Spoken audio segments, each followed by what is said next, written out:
আচ্ছা, নতুন পরিস্থিতি তৈরি হয়েছে। নতুন পরিস্থিতি অনুযায়ী নতুন স্ট্র্যাটেজি মেনটেন করতে হবে। সো নতুন পরিস্থিতি হচ্ছে যে আগামী 1 তারিখ থেকে হয়তো সবকিছু বন্ধ, সম্ভবত, এখন শিওর না। আজকে আমরা কাপড় সাথে কথা বলে আসছি, আমরা 1 সপ্তাহ বন্ধ রাখবো। এটা বন্ধ বলতে ফিজিক্যালি বন্ধ থাকবো 1 সপ্তাহ, তারপরে আবার আমরা চালু করব।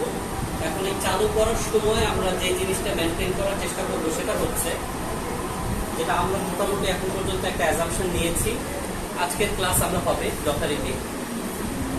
তার পরবর্তী ক্লাস মঙ্গলবার দিন হবে। বৃহস্পতিবার দিন থেকে যেহেতু লকডাউনটা স্টার্ট হচ্ছে, তো বৃহস্পতিবারের ক্লাসটা অনলাইনে হবে। রবিবার মানে নেক্সট সপ্তাহের 3টা ক্লাস অনলাইনে হবে। বাট তারপর থেকে অফলাইনে চলে যাবো আবার। বাট অফলাইনের ক্ষেত্রে কিছু শর্ত আছে। শর্তটা হচ্ছে এটা, ছেলেদের প্রতি শর্তটা হচ্ছে এটা যে তোমরা ব্যাগ নিয়ে আসবা না, একটা জাস্ট খাতা নিয়ে আসবে। হাতে আমি বুঝাতে পারছি, ব্যাগ নিয়ে আসবে না, কথা কম।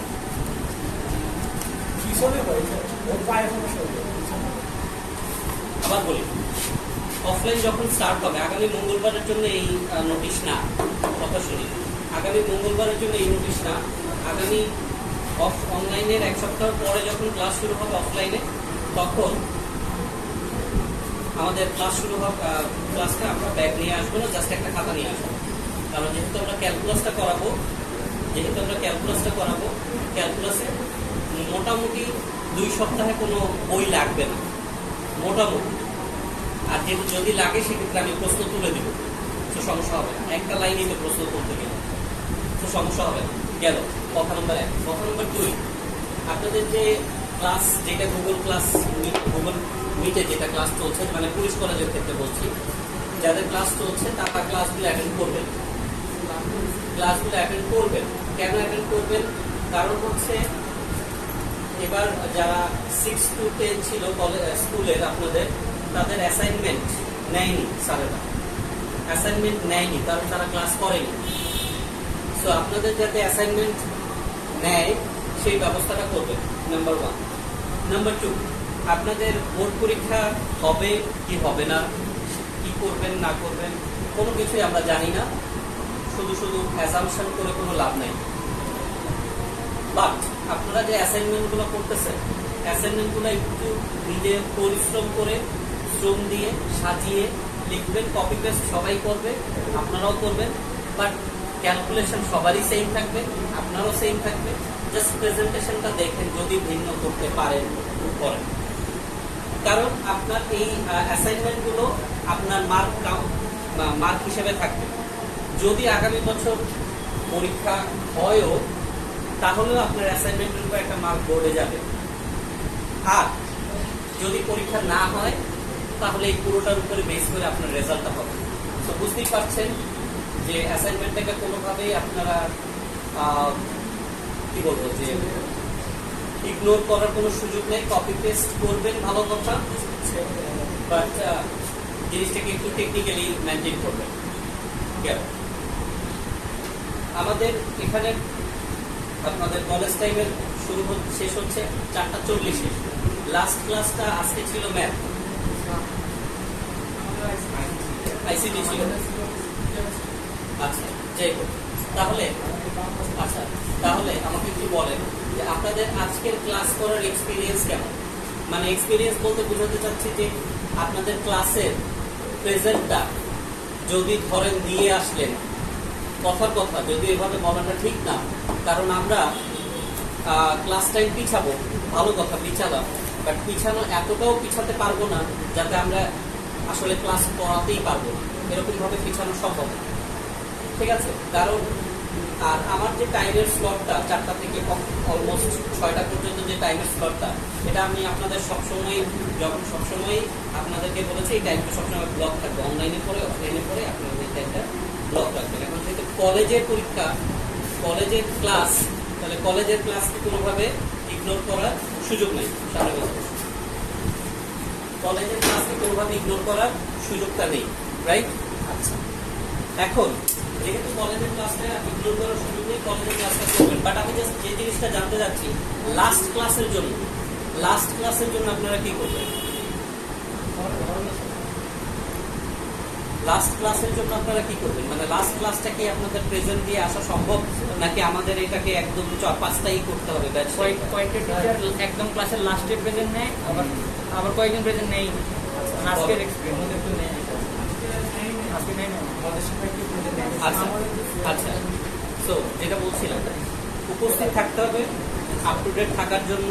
আর যেটাই রবি, মঙ্গল, বৃহস্পতি, এই যে 3 দিন, এই 3 দিনকে আপনাদের সবারই ক্লাস করছে? বৃহস্পতিবার নাই, শুধু রবি আর মঙ্গল। তাহলে রবি আর মঙ্গল যদি ক্লাস হয়, তাহলে রবি আর মঙ্গলের ক্লাস টাইমটা আপনাদের শেষ হচ্ছে 4:40-এ। তো 4:40-এ যদি শেষ হয়, আমি যদি 5টার দিক থেকেও দেই বা 4:45-এও যদি দেই, এখানে অনেকে আছেন যে 5 মিনিটের মধ্যে আসতে পারবেন, অনেকে আছেন 5 মিনিটের মধ্যে আসা সম্ভব না, তাই তো? তার আগে আমি জানতে চাচ্ছি যে বাই বাস ট্রাভেল করেন কে কে, মানে এখানে আসার জন্য? মারিফা এবং আহমদ, এই তো। এই যে দুজন হচ্ছে, যদি গাড়ি ঘোড়া বন্ধ থাকে, মানে বাস যদি বন্ধ থাকে, আপনারা কিভাবে আসতে পারবেন? বাদও বা আসতে পারবেন কি? আর আপনি আপনার বাসা তারও দিলেন, কিভাবে আসবেন? 2বার রিক্সা নিতে হবে মিনিমাম। I know. তো সেক্ষেত্রে কি কোনো অটো বা অন্য কোনো সুযোগ আছে? তাহলে এই যে কয়দিন ক্লাস, লকডাউনের টাইম হোক আর না হোক, মানে যেই সময়টা 1 সপ্তাহের কথা বলা হচ্ছে, এই সময়টা ব্যতীত যদি আমরা অফলাইন ক্লাসে যাই, তাহলে আমাদের রেকর্ডেড ভার্সন দেখে কি আপনার মোটামুটি মনে করেন কি সমস্যার সমাধান হতে পারে কি? মানে আমি বোঝাতে চাচ্ছি এরকম যে, ধরেন আপনি সপ্তাহে 3টা ক্লাস বা 4টা ক্লাস, যেটাই হোক না কেন, শুক্রবারের দিনটা আনসার্টেন, বাট সপ্তাহে ধরেন 4টা ক্লাস, 3টা ক্লাসের মধ্যে 2টা আসতে পারলেন, 1টা আসতে পারলেন, তাহলে সেই একটা ক্লাস কি আপনি রেকর্ডেড ভার্সন দেখে কি আপনি পুরোপুরি কমপ্লিট করে নিতে পারবেন কি? এক। আর 2 নম্বর হচ্ছে, আমাদের রেকর্ডেড ভার্সনটা যে আহামরি খুব বেশি ভালো হয় বলতে গেলে যে একদম ইউটিউবে যে টিউটোরিয়াল দেওয়া থাকে বা ওরকম যে হয় তা না, ডেফিনেটলি তা না, আই নো। বাট যেহেতু ওখানে আমরা কোনো প্রফেশনাল ক্যামেরা ইউজ করছি না বা অন্য কোনো কিছু ইউজ করছি না, আচ্ছা হ্যাঁ, ফ্যানের সাউন্ড বেশি, কিন্তু এই গরমের সময় ফ্যান ছাড়াও আমি কাউকে রাখা সম্ভব না, ঠিক আছে? ফ্যান ছাড়া যে রাখবো সেটাও সম্ভব না। তাহলে যে কাজটা করতে পারি, এবং আমি যে কাজটা করছি অলরেডি, সেই কাজটা হচ্ছে আমি একটা মাইক্রোফোন কিনেছি। নেক্সট ক্লাস থেকে আমরা যে ক্লাসে নেই, অনলাইন অফলাইন যেভাবেই নেই না কেন, আমি মাইক্রোফোনে আমার সাউন্ডটা রেকর্ড করবো। লাইভ ক্লাস নিলেও মাইক্রোফোনের সাউন্ডটা রেকর্ডেড হবে। মাইক্রোফোনের কারণে হয়তো তুলনামূলকভাবে একটু নয়েজটা কমবে, ফ্যানের নয়েজটা একটু তুলনামূলকভাবে কমবে। এতটুকু আমি এখন পর্যন্ত করতে পারছি, এর বেশি কিছু করা সম্ভব না এই মুহূর্তে, ঠিক আছে? কারণ প্রফেশনাল ক্যামেরা সেট আপ করা সম্ভব। তাহলে আপনাদের 2জন, আপনার বাসা থেকে রিক্সা দিয়ে সরাসরি আসা যায়। আপনার যেটা বললেন যে 2বার যেটা ভাঙতে পারে, তো আপনি দেখেন অল্টারনেট কি করা যেতে পারে, ঠিক আছে? অল্টারনেট কি করা যেতে পারে। আর যদি এরকম কেউ থাকে যে যার প্রবলেম হচ্ছে, যার যদি কোনো প্রবলেম হয় যে সে আসতে পারবে না বা আসবে না বা যে কোনো কিছু, তার আসলে রেকর্ডেড ভার্সনটা দিয়েই আসলে করতে হবে। কেন? কারণ আমি আসলে পুরোপুরিভাবে অনলাইনে যাব সেটা চাচ্ছি না। হ্যাঁ, বল।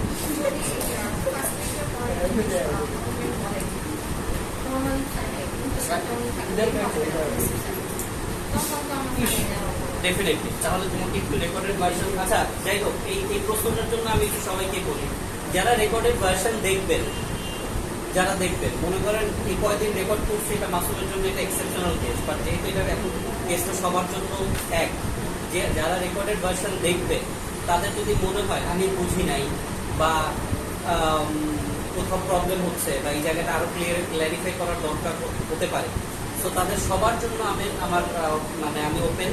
সেটা হচ্ছে যে আগে 2বার দেখেন, আগে যেটাই আপনাকে প্রোভাইড করা হয় সেটা 2বার দেখেন। দেখার পরে আপনারা যদি যে কেউ, এখানে 2জন হতে হবে এমন কোনো কথা না, যদি বলেন যে সমস্যা আছে, সবার মতামতই নিব। যদি সমস্যা হয় একটা ফিক্স টাইম করবো, জুমে ক্লাস নিয়ে নেব, সমস্যা নেই।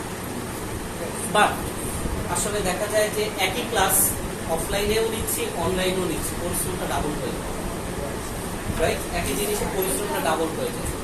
আর অনলাইনে পুরোপুরি আমি যেতে চাচ্ছি না, শুরু থেকেই আমি যেতে চাই নাই, এখনো যেতে চাচ্ছি না অনলাইনে পুরোটা। হ্যাঁ, সামগ্রিক বিষয় বিবেচনায় হয়তো 1 সপ্তাহ বা 3-4টা ক্লাসের জন্য যেতে পারি, বাট তার বেশি না। আমি কি ক্লিয়ার? ওকে। বাট এখানেও আসলে পরিস্থিতি অনেক কিছু ব্যাপার আছে, পরিস্থিতি কি হয় সেটার উপরে। বাট এখন পর্যন্ত এটাই প্ল্যান। এটা থেকে আরো কোনো অবজেকশন আছে? আমি ক্লাস নিব।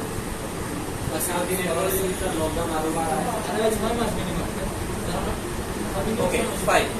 অ্যাসাইনমেন্টের ব্যাপারে যারা দেরিতে আসছেন কিছু কথা বলছি, রেকর্ডেড ভার্সনটা দেখে নিয়ে তারা ওপর থেকে। আচ্ছা, এখন যদি যদি অফলাইনে অনলাইনেও যাই, আমরা যে সিলেবাস পড়াচ্ছি সেই সিলেবাসই কন্টিনিউ হবে, ঠিক আছে? আচ্ছা, এরপরে আরেকটা ইম্পর্টেন্ট জিনিস হচ্ছে, এখন থেকে আগামী মিনিমাম 7-8টা ক্লাস, মিনিমাম, বা 7-8টা না বললেও 5-6টা ক্লাস আপনাদের বলা যায় অলমোস্ট বেসিক ক্লাস, অলমোস্ট। এবং এই ক্লাসগুলো আপনাদেরকে আমি সাজেস্ট করব যে আপনারা তো ক্লাসে অ্যাটেন্ড করবেন, প্রয়োজন হলে রেকর্ডেড অপশনটা দেখবেন, এবং দেখে যে যেখানে ক্লাস ওয়ার্কের নোট ডাউনটা করেন না কেন, আমি সবাইকেই সাজেস্ট করব একটা যে কোনো খাতায় ক্যালকুলাসটা শুরু থেকে আপনারা বেসিকটা লিখে রাখবেন। এটা আপনার ইউনিভার্সিটি অ্যাডমিশন টেস্টে অনেকটা হেল্প করবে। আমি এমনভাবেই লেকচার ম্যাট্রিক্সটা রেডি করছি, যে প্যাটার্নই আপনারা পরীক্ষা দেন, মেডিকেল বলেন, ভার্সিটি বলেন, ইঞ্জিনিয়ারিং বলেন, আমি এমনভাবেই এটার চেষ্টা করব। গেল নাম্বার 1। নাম্বার 2, আমার এখানে যারা পূর্বে ছিলেন, পূর্বে বলতে বলা যায় যে জানুয়ারি মাসে বা ডিসেম্বর মাসে, তাদেরকে আমি কিছুটা ক্যালকুলাস বা ঢাল রিলেটেড কিছু কথা বলেছিলাম। সেই কথাগুলো আমাকে আবার বলতে হবে, কারণ সেই কথাগুলো বলা ছাড়া আসলে ক্যালকুলাস শুরু করা যায় না। দ্যাট মিনস প্রথম 1টা বা 2টা ক্লাসে একটু তাদের কাছে রিপিটেশন মনে হতে পারে, বাট সরি ফর দ্যাট, এতটুকু একটু আপনাদের পেইন দিতে হবে। আমি বোঝাতে পারছি? ওকে, শুরু করি।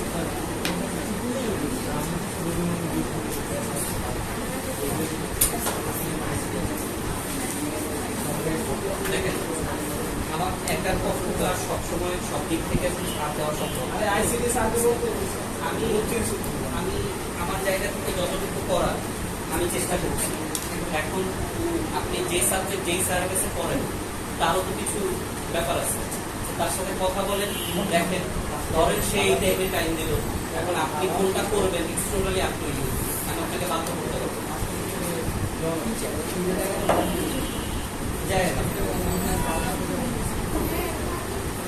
ফাইন। শুরু করি, অনেক কথা বললাম, শুরু করি, ঠিক আছে? ফার্স্ট অফ অল আবারও বলছি যে আমি লেকচারগুলো কিভাবে করছি বা কিভাবে নিব বা কিভাবে কি করব, আমি যেটা আমার নলেজ আছে সেটা তো আছেই, প্লাস বলা যায় আমি যেটা বলেছিলাম যে আমাদের ম্যাথমেটিক্স অলিম্পিয়াডের বাংলাদেশে যে প্রতিষ্ঠা করছে বা যে প্রধান যিনি ছিলেন চমক আছেন, যিনি ইউএসএতে আছেন এখন বর্তমানে, ওনার কিছু লেকচার ম্যাটেরিয়াল আমি ফলো করেছি। দেন ওনার একটা বই আছে নিমিক মানে পার্ট 1 পার্ট 2, যেটা হুইচ ইজ টোটালি ইন ক্যালকুলাসের উপরে বেস করে, সেটা থেকে আমি কিছু ম্যাটেরিয়ালস নিয়েছি। এবং পৃথিবীতে ক্যালকুলাসের বাইবেল যেটাকে বলা হয়, অ্যান্টনের বই 1800 পৃষ্ঠার, সেটার প্রথম দিক থেকে কিছু জিনিসে বাংলা ট্রান্সলেশন আমি করেছি। সো ওভারঅল সব কিছু মিলে আমি এই জন্যই বললাম ক্যালকুলাসটা আমি এমনভাবেই আপনাদেরকে করাতে চাচ্ছি যাতে আপনাদের অ্যাটলিস্ট ইউনিভার্সিটি লেভেলে স্টার্ট করা পর্যন্ত আপনাদের ক্যালকুলাসে অন্য কোনো কিছু প্রয়োজন না হয়। এবং তার জন্যই আমি বলছি আমাদের মিনিমাম 5 থেকে 6টা ক্লাস 2 ঘন্টা ব্যাপী যদি কাউন্ট করি, এই সময়টা লাগবে। এবং আমাদের অনলাইন ক্লাসে তো জানেনই সময় 2 ঘন্টার উপরে যাবে, এটা তো জানেন। শুরু করছি।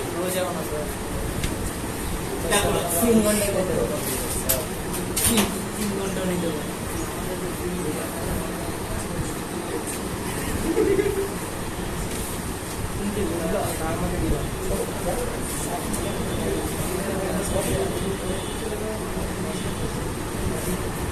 কি লিখছি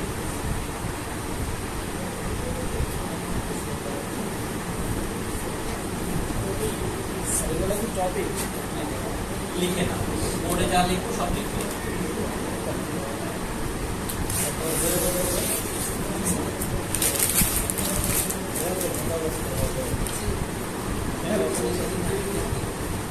আমার দিক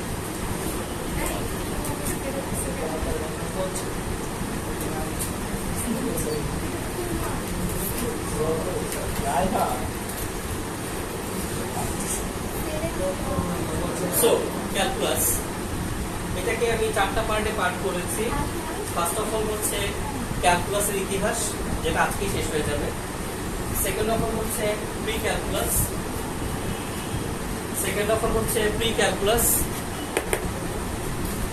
অ্যান্ড থার্ড অফ অল হচ্ছে মূল ক্যালকুলাস, ফোর্থ অফ অল হচ্ছে ক্যালকুলাসের ব্যবহার। তো ইতিহাসে আমরা ক্যালকুলাসের আবিষ্কারক কে, কিভাবে আবিষ্কার হয়েছে, কিভাবে কি কিছুটা সংক্ষিপ্ত 4-5 মিনিটের একটা কথা বলবো, কিছু জিনিস লিখবো। প্রি ক্যালকুলাস এটা আমাদের 1টা বা 2টা ক্লাসে লেকচারে যাবে, বেসিক্যালি 2টা না 3টা লেকচারে যাবে প্রি ক্যালকুলাস। এই প্রি ক্যালকুলাসেই আমরা আসলে যে জিনিসগুলো শিখবো সেটা হচ্ছে আমাদের ক্যালকুলাস শেখার জন্য আমাদের জানা দরকার গ্রাফ, জানা দরকার ফাংশন, জানা দরকার কিছুটা ত্রিকোণমিতি, কিছুটা বীজগণিত, কিছুটা সমীকরণ। এই সবগুলো মিশিয়ে প্রি ক্যালকুলাসে আমরা কিছু আইডিয়া জেনারেট করি। কারণ ক্যালকুলাস এটা গণিতের এমন একটা শাখা যেখানে আমরা বীজগণিত বা ত্রিকোণমিতি শেষ হয়ে যায়, সেখান থেকে আমাদের ক্যালকুলাসের শুরুটা হয়। দ্যাট মিনস ডেফিনেটলি একটা কানেকশন রয়েছে। সেই কানেকশনটার জন্য কোন জায়গা থেকে এই কানেকশনটা শুরু হয়, সেই শুরুটা ব্যাখ্যা করার জন্য আমাকে ওই জিনিসগুলো কিছুটা বলে নিয়ে আসতে হবে। যেমন সমীকরণ, ফাংশন, গ্রাফ, লিমিট, এই জিনিসগুলো কিছুটা আমাকে বলে নিয়ে আসতে হবে। আচ্ছা, এরপরে রয়েছে মূল ক্যালকুলাস। দ্যাট মিনস মূল ক্যালকুলাসের বেসিক্যালি 3টা পার্ট। ফার্স্ট অফ অল হচ্ছে function and limit, second of all differentiation, and third of all integration. আপনারা সবাই কম বেশি ডিফারেন্সিয়েশন, ইন্টিগ্রেশন এই শব্দ দুটো অলরেডি শোনা হয়ে গেছে ভালোভাবে। বাট এই শব্দ দুইটার পিছনে বিহাইন্ড দ্য সিন আরো অনেক কিছু আছে। বিহাইন্ড দ্য সিন আরো অনেক কিছু আছে, ঠিক আছে? সেই জিনিসগুলো আমরা কিছুটা জানবো। কারণ আবারও বলছি, এই ক্যালকুলাসের শুরু এবং শেষ কখনোই আমরা কোনোদিন শুরু করতে পারবো, শেষ করতে পারবো না। এত বিশাল একটা জগৎ, এত বিশাল একটা সিলেবাস। হ্যাঁ, ডেফিনেটলি আমরা বইয়ের জিনিসগুলো তো ডেফিনেটলি শেষ করবো, বাট বইয়ের বাইরেও অনেক কিছু রয়েছে, ঠিক আছে? আর ফাইনালি হচ্ছে ক্যালকুলাসের ব্যবহার। ক্যালকুলাসের ব্যবহার আমাদের বেসিক্যালি আমরা করি ফিজিক্স। ক্যালকুলাসের ব্যবহার বেসিক্যালি আমরা করি ফিজিক্স। যেমন কোন একটা এরিয়া নির্ণয়, ক্ষেত্রফল নির্ণয়, ভেক্টরের সাথে ক্ষেত্রফল নির্ণয় আপনারা অলরেডি করে আসছেন, ক্যালকুলাসের ব্যবহার করে আসছেন, তাই না? আচ্ছা, তারপরে গুরুমান নির্ণয়, লঘুমান নির্ণয়, ম্যাকলরিন, টেইলর সিরিজ, অনেক কিছুতে রয়েছে যেগুলোতে ক্যালকুলাসের ব্যবহার রয়েছে। আমরা ক্যালকুলাসের ব্যবহার ফার্স্ট পার্টে আমাদের কিছু রয়েছে অল্প সংখ্যক, সেই অল্প সংখ্যকটা আমরা শিখবই। তার সাথে কিছু রয়েছে ফিজিক্সের কনসেপ্ট, তার সাথে কিছু রয়েছে ম্যাথ সেকেন্ড পার্টের কনসেপ্ট। সবকিছু মিলিয়েই ক্যালকুলাসের ব্যবহারটা আমরা দেখব। সো এখন এতগুলো কথা বলছি, এতগুলো কথা নিশ্চয়ই এটা বোঝা যাচ্ছে যে এটা অনেক বড় একটা জিনিস, রাইট? শুরু করলে শেষ হবে না, এরকম টাইপের একটা জিনিস। ডেফিনেটলি আমরা শুধুমাত্র এইটাই করবো আর কোনো কিছু করবো না, এটা কখনোই হবে না। ডেফিনেটলি এই জিনিসটা এরকম ভাবে করবো যে ইটস এ চলমান প্রসেস, এটা চলতে থাকবে, মাঝখানে আমরা অন্যান্য চ্যাপ্টার করতে থাকবো। একটা অংশ শেষ হয়ে গেলে আমরা অন্যান্য চ্যাপ্টার করতে থাকবো। যেমন এই চ্যাপ্টার এখানে আমরা মানে ক্যালকুলাস, প্রি ক্যালকুলাসের ভিতরে লিমিট যে অংশটা রয়েছে আমাদের বইয়ে রয়েছে 9.1, 9.2 মূল নিয়মে অন্তরীকরণ এন্ড লিমিট। এই লিমিটের অংশটা হয়ে গেলেই আমরা আবার অন্য কোনো কিছু করে এসে আবার এখানে ডাইভ দিব। বাট আবার মনে রাখতে হবে যে এই কথাগুলো যেগুলো বলছি এগুলো কিন্তু রিভাইজ দেওয়া, মনে রাখা, এগুলো সম্পূর্ণ দায়িত্ব কিন্তু আপনাদের। এই জায়গায় কিন্তু আমার পক্ষে করণীয় কিছু থাকবে না। কারণ আবার যদি 15 দিন বা 20 দিন পরে আবার ক্যালকুলাসে ব্যাক করি, তখন কিন্তু এই কথাগুলো রিপিট করতে পারবো। ঠিক আছে, লিখেছি বোর্ডে যা আছে, ফাইন। সো ক্যালকুলাসের ইতিহাস। বেসিক্যালি আমরা দুইজন ম্যাথমেটিশিয়ান। এখানে একটা ব্যাপার রয়েছে, ক্যালকুলাসের ইতিহাসের ব্যাপারটা এরকম যে বিজ্ঞানী নিউটন যখন তার মহাকর্ষ, গতিসূত্র এই সকল থিওরিগুলো নিয়ে যখন গবেষণা করছিলেন, এবং এই বিবৃতিগুলো ডেফিনেটলি আপনারা জানেন যে নিউটনের যে গতিসূত্রগুলো এগুলো কিন্তু নিউটনের আবিষ্কার। এগুলো হচ্ছে গ্যালিলিও, কোপারনিকাস এদের থিওরি, বাট নিউটন এগুলোকে ম্যাথমেটিক্যালি সাজিয়েছিলেন। তো আমরা এগুলোকে নিউটনের সূত্র হিসেবে জানি, বাট এগুলো তারও আগে, অনেক আগে আবিষ্কার করেছিল। এখন নিউটন যে জিনিসগুলো দেখেছে, শুনেছে, পরীক্ষা করেছে, সেই জিনিসগুলোকে সে ম্যাথমেটিক্যালি এক্সপ্রেস করে লিখে সেই ডকুমেন্টগুলোকে নিয়ে সে গিয়েছিল রয়্যাল সোসাইটিতে। রয়্যাল সোসাইটি ছিল, এখন পর্যন্ত আছে। আমাদের বিজ্ঞানের ইতিহাসে কোনো জিনিস যদি আবিষ্কার হয় তাহলে রয়্যাল সোসাইটির অনুমোদন নিতে হয়, রয়্যাল সোসাইটিতে সেই জিনিসটা জানাতে হয়। সেখানকার অনেক সিনিয়র সায়েন্টিস্টরা সেই জিনিসগুলো গবেষণা করে দেখে যে সেটা সত্য না মিথ্যা, এটা কি আবিষ্কার পাবলিশ করা যায় জনগণের জন্য নাকি করা যায়, এটা উপকারে লাগবে কি লাগবে না, এটা তাদের কাজ। ওই সময় রয়্যাল সোসাইটির চিফ বা প্রধান ছিলেন রবার্ট হুক, যেটা হুকের সূত্র তোমরা পড়ো, এবং রয়্যাল সোসাইটির প্রতিষ্ঠাতাও Robert Hooke. But Robert Hooke কিছুটা হিংসা পরায়ণ ছিলেন। সো দ্যাটস ওয়াই নিউটনের এই যে থিওরিগুলো রয়েছে, নিউটনের এই যে আবিষ্কারগুলো বা ম্যাথমেটিক্যাল এক্সপ্রেশনগুলোকে সে কোনোভাবেই প্রকাশ করার মতো কোনো আইটেম মনে করেনি কখনো। সে এই জিনিসগুলোকে মনে করেছে যে এগুলো তো সবাই জানে, এগুলোকে আবার ম্যাথমেটিক্যালি প্রকাশ করার কি দরকার, স্থির বস্তু স্থির থাকবে, গতিশীল বস্তু চলতে থাকবে, এটা আবার ম্যাথমেটিক্যালি প্রকাশ করার কি দরকার। বাট এই গোড়ামির কারণে, এই গোড়ামির কারণে নিউটন তখন এগুলোকে থিসিস পেপার, গবেষণাপত্র হিসেবে প্রকাশ করতে পারেনি। নিউটনের খুব ভালো একজন বন্ধু ছিলেন এডুইন হ্যালি, যা হ্যালির ধূমকেতু যার নাম অনুসারে। এই এডুইন হ্যালি তখন নিউটনকে বলেন যে আপনি এই জিনিসগুলোকে কি করেন, বই আকারে লিখেন। আমরা এটা যারা সায়েন্টিস্টরা আছে বা বিজ্ঞানীরা আছে এই জিনিসটা নিয়ে পরবর্তীতে আমরা কাজ করব, বাট আপনি জিনিসগুলোকে কোথাও না কোথাও লিপিবদ্ধ করে যান, কোথাও না কোথাও লিখে রেখে যান, যাতে পরবর্তী প্রজন্ম এটা পেতে পারে। ঠিক আছে, কারণ বিজ্ঞান এভাবেই আগায়, একজন গবেষণা করে একটা লেভেল পর্যন্ত একটা জিনিস রেখে যাবে এবং তারপরে বাকিরা সেটা নিয়ে কাজ করবে। এডুইন হেলির এই পরামর্শে বিজ্ঞানী নিউটন কি করলেন, যে সে একটা বই পাবলিশ করলেন, যে বইয়ের ভিতরে, সেই বইটার নাম ছিল প্রিন্সিপিয়া অফ ম্যাথমেটিকা, 1600 শতাব্দীতে যে বইটা পাবলিশ হয়।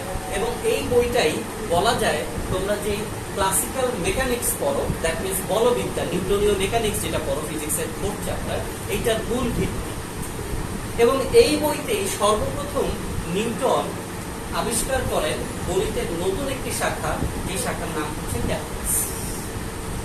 এটা ছিল ক্যালকুলাসের কম বেশ ইতিহাস নিউটনের দিক থেকে।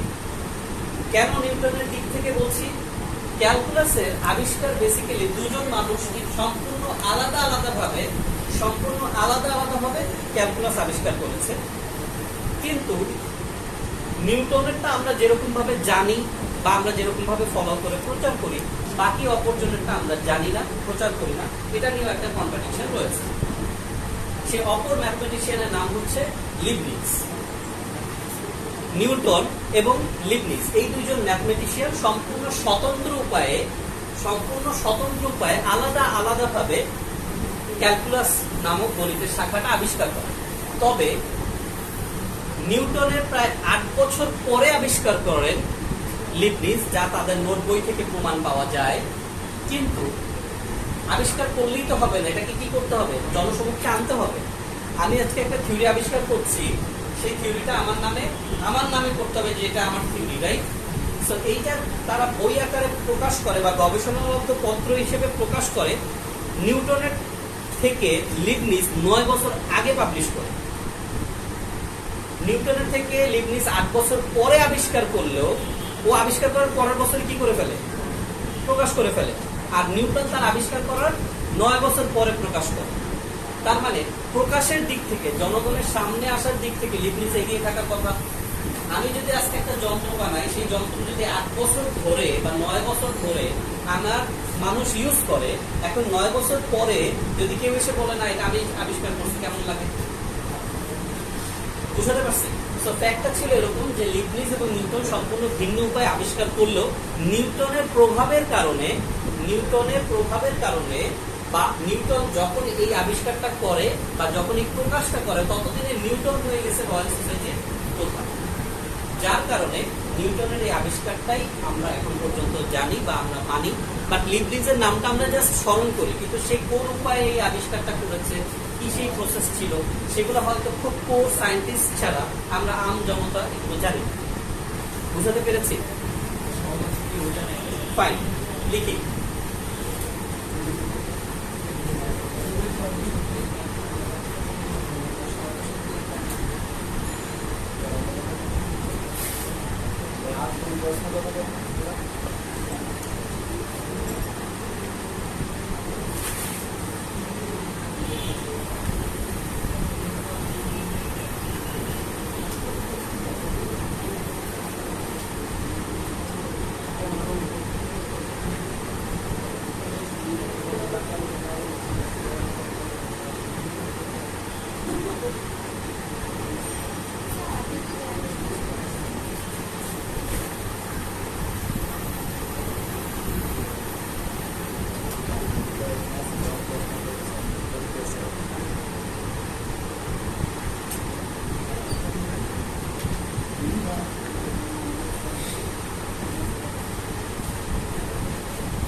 না, আমি টাইম চেঞ্জ করবো না, কলেজের টাইমের উপর আজকে একটু বলেছি, কারণ আজকে প্রথম ক্লাস ছিল 30 কলেজে, 1:40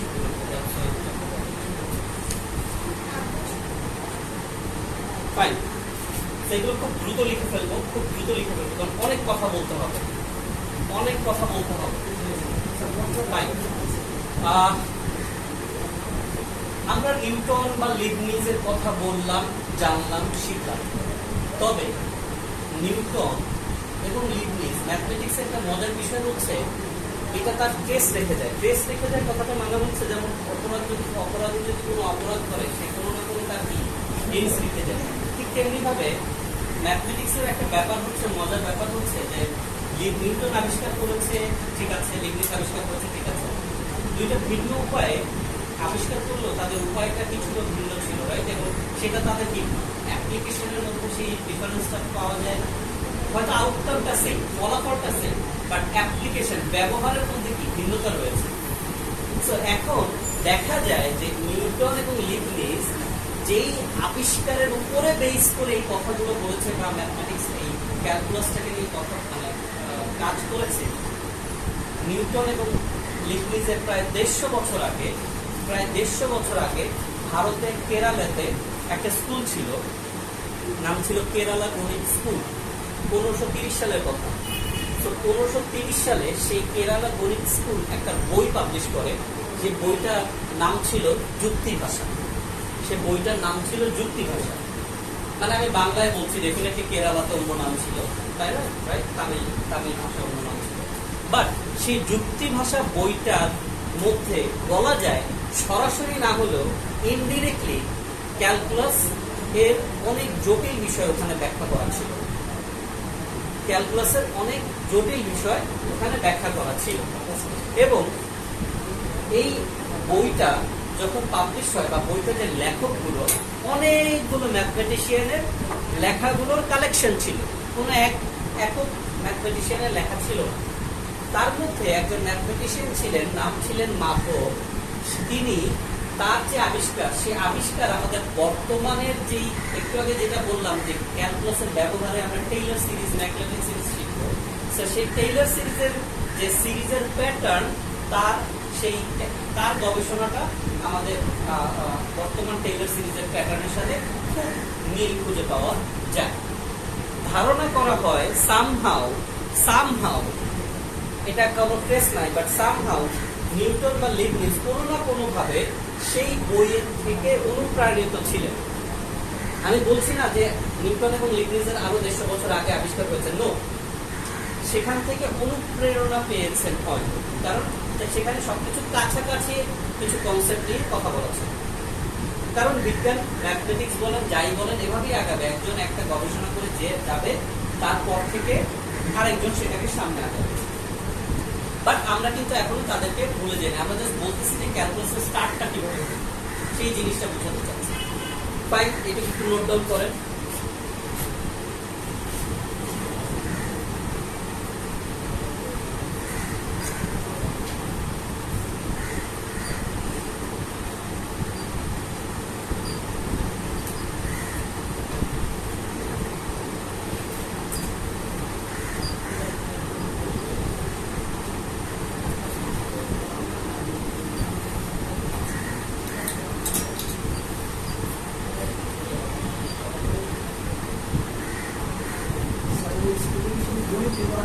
জি,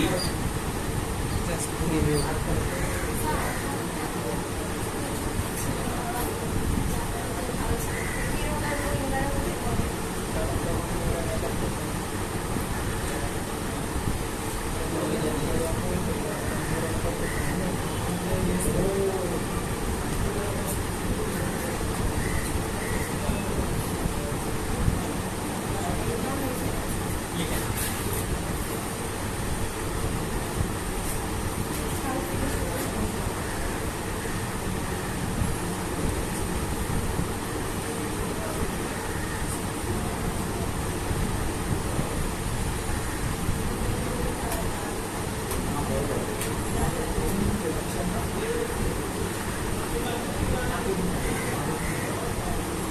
শেষ লেখা বসে করে দিয়েছে না?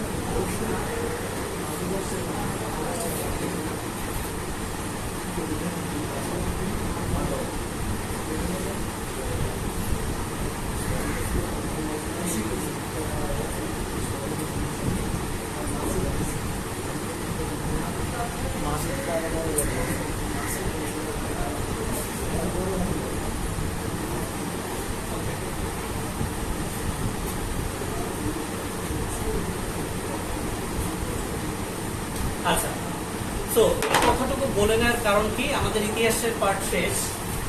এই কথাটুকু বলে নেওয়ার কারণ কি, যে কোনো কিছু আমরা ফিজিক্সে বলি বা কেমিস্ট্রিতে বলি বা ম্যাথমেটিক্সে বলি, কোনো কিছু স্টার্ট থেকে হলো, কোন ঘটনা থেকে স্টার্টটা হলো। যেমন আমাদের পুরো কার্টেসিয়ান জিওমেট্রি যেটা আমরা শিখি, সেটা কি, রেনেতে কাটতেছে ঘরে একটা মাসে ঢুকছিল, যার কারণে সেই গণিতে একটা নতুন শাখা তৈরি হলো, রাইট? সো ইন্টারেস্টিং জিনিসগুলো যে কোনো একটা সিম্পল ছোট্ট ঘটনায় আমাদের গণিতে খুব বড় বড় বড় বড় শাখা তৈরি হয়ে গেছে। একটা কি জানো, যে গণিতের বরপুত্র বলা হয় কার্ল ফ্রেডরিক গাউসকে। গণিতের বরপুত্র বলা হয়, এই গল্পটা একটু শেয়ার করে নেই। গণিতের বরপুত্র বলা হয় কার্ল ফ্রেডরিক গাউস।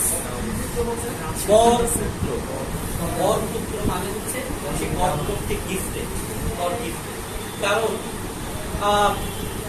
গাউস একটা কম্পিটিশনে অংশগ্রহণ করবে নেক্সট দিন, এবং সে জানে ওই কম্পিটিশনে সে মারা যাবে। শুটিং কম্পিটিশন ছিল, সে জানে মারা যাবে, সে এতটাই কনফিডেন্ট ছিল সে মারা যাবে, বা হতে পারে কোনো একটা supernatural power. That's why সে তার আগের দিন থেকে রাত পুরোটা সজাগ থেকে সে তার যত অ্যাচিভমেন্ট, যত চিন্তা ভাবনা সবকিছু লিখে গেছে, এবং তার সেই চিন্তা ভাবনা, তার সেই অ্যাচিভমেন্টের উপর বেস করেই আজকে আমরা গাউস থিওরি করি। আমি কি বুঝাতে পারছি? তার এক রাতের পড়াশোনা, আমাদের ফিল্ড থিওরি বলো, যখন তোমরা বড় হয়ে পিএইচডি করবা, মাস্টার্স করবা, পার্টিকেল ফিজিক্স বলো, ফিল্ড থিওরি বলো, কোয়ান্টাম মেকানিক্স বলো, সব জায়গায় গাউসের সূত্র পাবো। তার এক রাতে আবিষ্কার, এক রাতে। সো এটাকে কি বলবো, গিফট বলবো কিনা? তো নিউটনের গতিসূত্র বলো বা মহাকর্ষ বলো বা ক্যালকুলাস বলো, নিউটনের 12 ইয়ার্স এর এক্সপিরিয়েন্স, 12 ইয়ার্স এর গবেষণা। সো 12 ইয়ার্স এর গবেষণা সে আবিষ্কার করেছে এবং তা লিপিবদ্ধ করেছে প্রিন্সিপল অফ ম্যাথমেটিকা নামে বইতে। গাউসের এক রাতের আবিষ্কার। সো ডেফিনেটলি এই জিনিসগুলো আমাদের ইন্টারেস্ট জন্ম। ফাইন, শুরু করছি প্রি ক্যালকুলাস। হ্যাঁ, আসলে মারা যায়, গুলি করে মেরে ফেলে দেয়।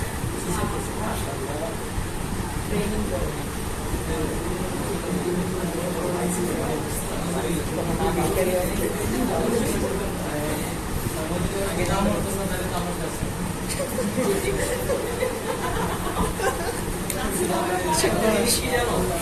রামানুজের নাম শুনেছো? কত বছর বয়সে মারা যায়? 30 বছর বয়সে মারা যায় রামানুজ। এবং রামানুজের আবিষ্কার আজকে মানে রামানুজের পরবর্তী আবিষ্কারের যে ধারাটা সেটা স্টার্ট করেছে কিন্তু স্টিফেন হকিং। এবং রামানুজ এর ম্যাথমেটিক্স তুমি পড়তে গেলে মানে তুমি মহাবিশ্ব, particle physics, black hole and then gravitation pull, energy, এগুলো নিয়ে পড়াশোনা করতে গেলে তোমার রামানুজ লাগবে। মানে অসীম তত্ত্ব এর জনক ছিল রামানুজ। দ্যাট মিনস প্রত্যেকটা ম্যাথমেটিক্সের হিস্ট্রি বা স্টার্টটা একটা মানুষের হাতে ধরে দিচ্ছে। ঠিক আছে, মানে আমি বলছি প্রত্যেকটা আলাদা আলাদা, বাট প্রত্যেকটা থিওরি বা প্রত্যেকটা ব্যাচ মানে বলা যায় ব্রাঞ্চের জনক ছিল এক একজন। ঠিক আছে, এই গল্পগুলো মাঝে মধ্যে মানে জানা ভালো। যাই হোক, ফাইন, শেষ, ইতিহাস পাঠ শেষ, ক্লাস ব্যাক করি। নাও প্রি ক্যালকুলাস। প্রি ক্যালকুলাস মানে হচ্ছে ক্যালকুলাস শেখার জন্য আমাদের কি লাগবে। ক্যালকুলাস শেখার জন্য আমাদের অনেকগুলো কনসেপ্ট লাগবে, যার মধ্যে বলা যায় যে 90% কনসেপ্ট আমরা এসএসসি পর্যন্ত অ্যাচিভ করে আসছি। 90% পর্যন্ত অ্যাচিভ করে আসছি, যে বাকি 10% ছিল তার ভিতরে আমি বলবো 6 to 7% আমরা অলরেডি অ্যাচিভ করে ফেলেছি। কিভাবে বলি? 7.1 থেকে 7.5 পর্যন্ত আমরা যে করেছি। ঠিক আছে, সো 7.6 আর 7 যদি আমাদের কমপ্লিট হয়ে যায়, সেখানে 10% পুরোটাই আমাদের কমপ্লিট হয়ে যায়। কেন? দেখ, আমাদের প্রি ক্যালকুলাসের জন্য দরকার কিছু বীজগণিতিক সমীকরণ, বা বলতে পারো কিছু বীজগণিত দরকার, কিছু ত্রিকোণমিতি দরকার, বা এভাবে বলতে পারো আমরা ইন্টারমিডিয়েটে যতটুকু ত্রিকোণমিতি শিখি ততটুকু এনাফ। ইন্টারমিডিয়েটে যতটুকু ত্রিকোণমিতি শিখি ক্যালকুলাস শেখার জন্য ততটুকু এনাফ। প্রি ক্যালকুলাস কথাটার মানে হচ্ছে ক্যালকুলাস শিখতে আমার কি কি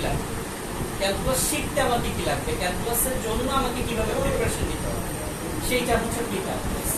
দেন আমাদের কিছু কনসেপ্ট লাগবে যেগুলো অলরেডি আমাদের আছে সবার কম বেশি। কিরকম? গ্রাফ।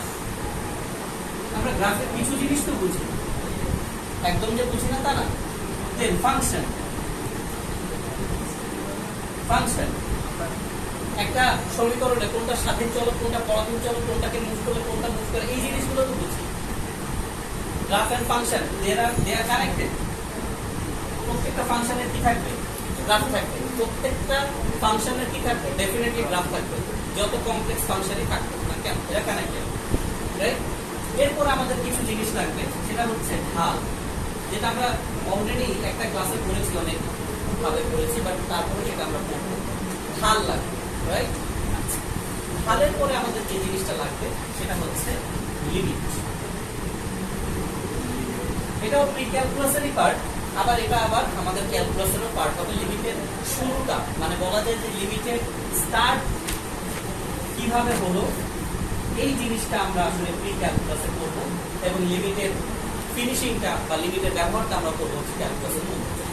ঠিক আছে, এর পাশাপাশি আমাদের আরেকটা জিনিস লাগবে, সেটা হচ্ছে সমীকরণ। দ্যাট মিনস আমরা বিভিন্ন রকমের সমীকরণ করে আসছি 9-10-এ। দ্যাট মিনস এক চলক বিশিষ্ট, দুই চলক বিশিষ্ট, এক ঘাত, দুই ঘাত, ত্রিঘাত, বিভিন্ন রকমের সমীকরণ করে আসছে। সেই সমীকরণের কনসেপ্ট আমার এখানে লাগবে। আমার এখানে লাগবে রেশনাল নাম্বার, অর্থাৎ ভগ্নাংশের যোগক্রিয়া।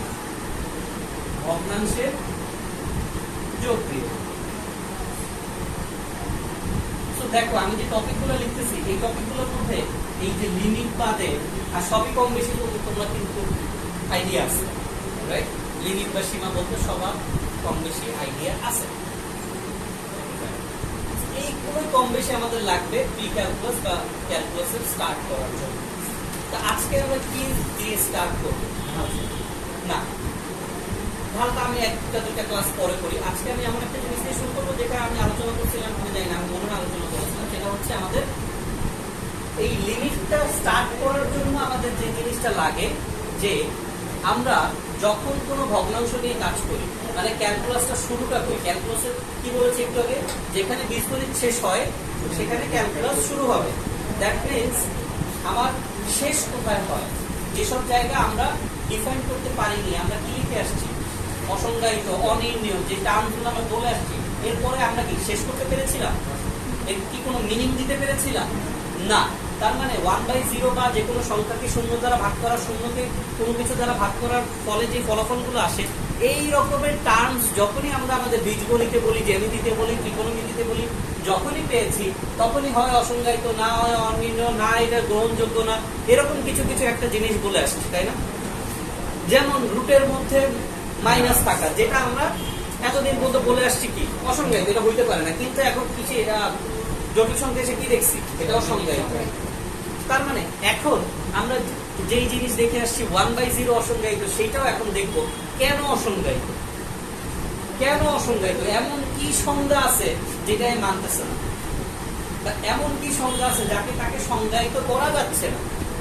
তারপরে অনির্ণয়, এই টার্মসগুলো কি, লিমিট শুরু হয় সেখান থেকে যেখানে যে সকল বীজগণিত বা জ্যামিতিক টার্ম বা ত্রিকোণমিতিক টার্ম অসংজ্ঞায়িত, অনির্ণয় হয়ে যায়, সেই সকল জায়গা থেকে লিমিটটা স্টার্ট হয়। আমি ক্লিয়ার হলো, বুঝছি?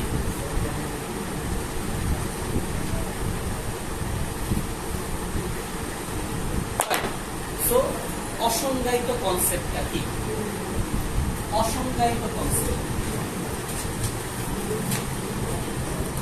বাই দ্য ওয়ে, এটা প্রি ক্যালকুলাসের পার্ট, এগুলো সব প্রি ক্যালকুলাসের পার্ট, ঠিক আছে? অসংজ্ঞায়িত জিনিসটা কি?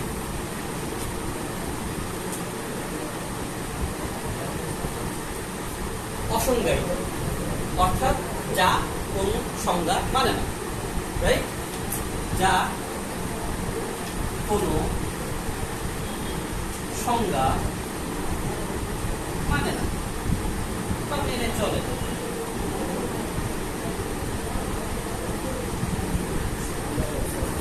সো যা কোনো সংজ্ঞা মেনে চলে না।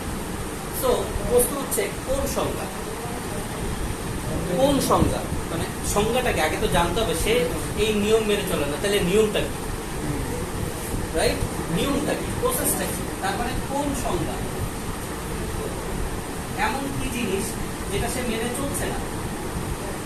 অর্থাৎ আমরা অসংজ্ঞায়িত বলতে আসলে কোন টার্মসটাকে বলতেছি, 1/0, 1/0 এই টার্মসটাকে আমরা বলতেছি অসংজ্ঞায়িত, রাইট?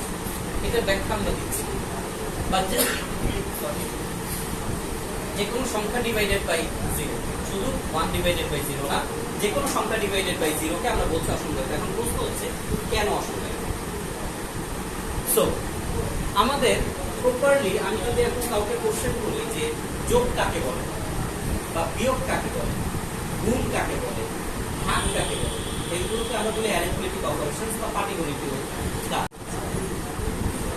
ওকে, ফাইন। সো অসংজ্ঞায়িত মানে আমি যে জিনিসটা বলছিলাম যে যোগ, বিয়োগ, গুণ, ভাগ, এগুলোর কি কোনো ডেফিনিশন আমরা জানি? কোনো জিনিসকে যোগ করেছি বা বিয়োগ, আসলে এটা আমরা কিছুটা শিখেছি, কোথায় বলি, অলরেডি শিখে আসছি, সেকেন্ড পার্টের ফার্স্ট চ্যাপ্টারে শিখে আসছি। যোগের অনন্যতা, বিয়োগের অনন্যতা, গুণনের অনন্যতা, ভাগের অনন্যতা, these are the basics. That means আমি যদি 2 এর সাথে 3 যোগ করি কি হবে, 5। ওকে, ফাইন, কংগ্রাচুলেশন, 5 সেকেন্ড, 5, ভালো। 2 এর সাথে 3 যোগ করছি, 5। এখন এটা পৃথিবীতে বসে যোগ করছি, ধরেন পৃথিবীতে বসে যোগ করলাম, 2 এর সাথে 3 যোগ করলাম, 5 হয়েছে। আচ্ছা, মঙ্গল গ্রহে বসে যদি যোগ করি,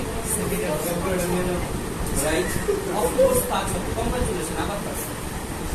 স্যার আমি ওখানে 6 লিখলাম স্যার। ফাইন, এখন খেয়াল করেন জিনিসগুলো দেখেন যে আমরা যেখানে বসেই করছি না কেন, স্থান যেখানেই হোক না কেন, এটা কি একটাই ফলাফল আসে। যে কোনো সময় ধরে, যে কোনো সময় ধরেন 1 তারিখ, 1 তারিখ কথা না, 2 থেকে 1 বিয়োগ করছেন, 1 হয়েছে। 31 তারিখ সেম কাজ করেন, একই হবে, যদিও খুব সিলি মনে হচ্ছে, বাট জিনিসটা দেখেন, খেয়াল করেন, দুটি সংখ্যা বা দুটি রাশি, দুটি সংখ্যা বা দুটি রাশি এর মধ্যে যদি একটি এবং কেবলমাত্র একটি পাটিগণিতীয় অপারেশন করা হয়, তাহলে স্থান, কাল, পাত্র সব ভেদে, মানে সব জায়গায় একই ফলাফল দেখবে। স্থান, কাল, পাত্র, মানে আমি যেই স্থানে বসে করি, যেই সময় করি, যেখানে বসে করি, যেখানেই মানে যেভাবেই করি না কেন, ফলাফল কি আসবে? একটাই আসবে না? দুটি অপারেটর, দুটি সংখ্যা বা রাশি, সংখ্যা বা রাশি কয়টা? দুইটা। অপারেশন কয়টা করব? একটা। অপারেশন কয়টা করব? একটা। ফলাফল কয়টা আসতে হবে? একটা। This is the basic definition of arithmetical operation. অর্থাৎ যোগ, বিয়োগ, গুণ, ভাগ, এই কথাগুলোর মানে কি? দুটি সংখ্যা বা রাশি নাও, একটা অপারেশন করো, একটাই ফলাফল হবে। এটাই কি সংজ্ঞা না? এটাকে আমরা অলরেডি জানি না? মানে হয়তো ওরকম সংজ্ঞা আকারে জানি না, বাট জানি তো, মানি তো এই জিনিসটা, এমন কোনো যে মানি না, তাই তো? এবং এই যে সংজ্ঞাটা, দ্যাট মিনস দুটি সংখ্যা বা রাশি একটা অপারেশন যদি করি, তাহলে এই একটা আউটপুট আসার জায়গায় যদি একের অধিক আউটপুট আসে, তাহলে কিসের সংজ্ঞাই তো? যদি অপারেশন করার পর কোনো আউটপুট না আসে, তাহলে কি কোনো সংখ্যা সে সংজ্ঞাই তো? তার মানে নিশ্চয়ই 1/0 যখন আমরা করছি, তার মানে নিশ্চয়ই এমন কোনো ঘটনা ঘটতেছে, হয় একের অধিক ফলাফল আসতেছে, না হলে কোনো ফলাফলই আসতেছে না। কারণ এটা তো দুটি সংখ্যা, 0 and 1, অপারেশন কয়টা? একটা। ডেফিনেটলি একটা ফলাফল আসা উচিত ছিল। Yes or no? বুঝছি, লিখো। স্যার পৃথিবীতে এগুলো লিখবো? জি, লিখো।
দুটি সংখ্যা বা রাশি এর সাথে যদি একটিও কেবলমাত্র একটি পাটিগণিত অপারেশন করা হয়, তবে একটিও কেবলমাত্র একটি সংখ্যা বা রাশি ফলাফল আসবে। This is the definition.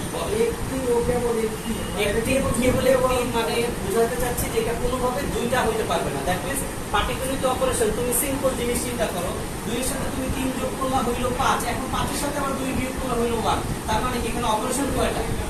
দুইটা হইল। অপারেশন কয়টা হইল? দুইটা। বা আর তুমি যদি এর সাথে ক্লাসও করো, তাও তো অপারেশন কাউন্ট 1 এবং operation count 2, right or wrong? তার মানে অপারেশনের সংখ্যা কয়টা হইতে হবে? একটা। ফলাফল কয়টা আসবে? একটা। ইভেন কি এই জিনিসটা কিন্তু রাশির ক্ষেত্রেও প্রযোজ্য। অর্থাৎ আমি যদি এখন বলি a প্লাস বি, এ তার সাথে আমি প্লাস করলাম, a প্লাস বি হইল, a প্লাস বি। এখন তুমি a প্লাস বি থেকে a আর b কে আলাদা করতে পারবা? চিন্তা করো তো, a প্লাস বি কি একটা ফলাফল না? a আর b এর যোগফল, a আর b এর যোগফল কি? a plus B. এখন a প্লাস বি থেকে তুমি চাইলে a আর b কে আলাদা করতে পারবা? a আর b কে আলাদা করতে গেলে অবশ্যই তোমাকে হয় a প্লাস b এর সাথে মাইনাস a যোগ করতে হবে, তাহলে b আলাদা হবে, অথবা মাইনাস b যোগ করতে হবে, তারপরে a আলাদা হবে, কারণ a প্লাস b একটাই রাশি। এ প্লাস বি কি অধিক মানে একের অধিক রাশি, একটি রাশি, বুঝাতে পারতেছি? তার মানে এ প্লাস বি একটি ফলাফল। এখানে হয়তো দেখাচ্ছে রাশি দুইটা, বাট ফলাফল হিসাবে কাউন্ট করো, ফলাফল কয়টা? একটাই, বুঝাতে পারছি? ফাইন। তাহলে মিডল টার্মের ক্ষেত্রে কি হবে স্যার? মিডল টার্মের ক্ষেত্রে কিরকম বলেন তো? ধরেন আমি যদি এরকম ভাবে চিন্তা করি x square minus 5x plus 6, এটা তো মিডল টার্ম। হ্যাঁ, এখন যদি আমি চিন্তা করি এখানে তো ডেফিনেটলি অনেকগুলো অপারেশন, কেমন চিন্তা করেন? x into x operation number 1 minus operation number 2, 5 into x operation number 3 plus operation number 4 দেন 6। কয়টা? অনেকগুলো না? তার মানে এখানে যতগুলো ঘটনা x এর সাথে x গুণ করলে ফলাফল আসতেছে x স্কয়ার, একই তো ঘটনা। বুঝাতে পারতেছি? গেল। এখন আসেন, তার মানে এখন এই যে কথাটা বললাম, দ্যাট মিন্স এইটাকে আমি একটা ডেফিনিশন দিলাম। ম্যাথমেটিক্সে এরকম বাংলা লেখায় ডেফিনিশনে আসলে কোনো ভ্যালু নাই। আমাদের যে সব জিনিসকে কি করতে হবে? ম্যাথমেটিক্যালি এক্সপ্রেস করতে হবে, সমীকরণে প্রকাশ করতে হবে, রাইট অর রং? সমীকরণীয় দিক থেকে প্রকাশ করতে হবে। দ্যাট মিন্স সমীকরণীয় দিক থেকে কিভাবে প্রকাশ করব? ধরো আমাদের দুটি রাশি a is equal to b পরস্পর সমান। ধরো a is equal to b পরস্পর সমান, সব জায়গায় সমান। দুটি সংখ্যা বা দুটি রাশি যেটাই ধরো না কেন, ধরো এটা 5 যোগ 5 is equal to 5 হতে পারে না? 5 is equal to 5 ধরে নিলাম, 5 is equal to 5, রাইট? এখন যদি দুটি সংখ্যা পরস্পর সমান হয়, মানে এই কথাটা ম্যাথমেটিক্যাল এক্সপ্রেশন বলছে, যদি দুটি সংখ্যা পরস্পর সমান হয় তবে ওই দুটি সংখ্যার সাথে আমরা যদি কোনো সংখ্যা যোগ করি ফলাফল একটা, বিয়োগ করি ফলাফল একটা, ভাগ করি ফলাফল একটা, গুণ করি ফলাফল একটা, এবং ফলাফলগুলো কি পরস্পর সমান হবে না? অর্থাৎ মানে হচ্ছে a is equal to b যদি সমান হয়, তার মানে আমি যদি এখন a প্লাস c করি আর b প্লাস c করি, তাহলে কি তারা আলাদা হবে? a is equal to যদি b থাকে আর এর সাথে যদি c এর যোগ করি, b এর সাথে যদি c যোগ করি, তাহলে এটা কি আলাদা হবে? ফলাফলটা না একই হবে? একই হবে। তার মানে this will be equal, right? এবং এটাকে আমরা কি বলি? যোগের অনুপাত।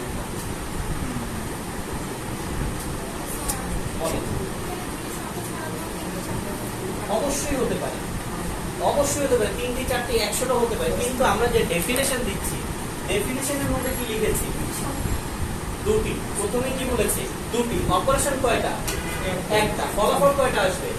একটা। বুঝতে পারছি? অবশ্যই মাল্টিপল, মাল্টিপল হয়, মাল্টিপল আছে, মাল্টিপল থাকবে, বাট আমি জাস্ট একটার কথা বলতেছি।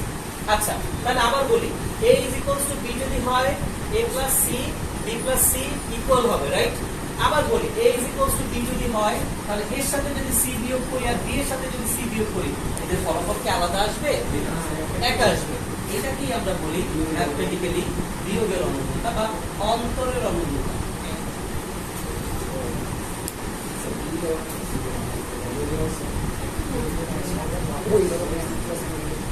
ঠিক আছে? বিয়োগের ম্যাথমেটিক্যাল নাম কি? আচ্ছা, same as for a into c b into c equal হবে, এটাকে আমরা বলি গুণনের অনুমতা।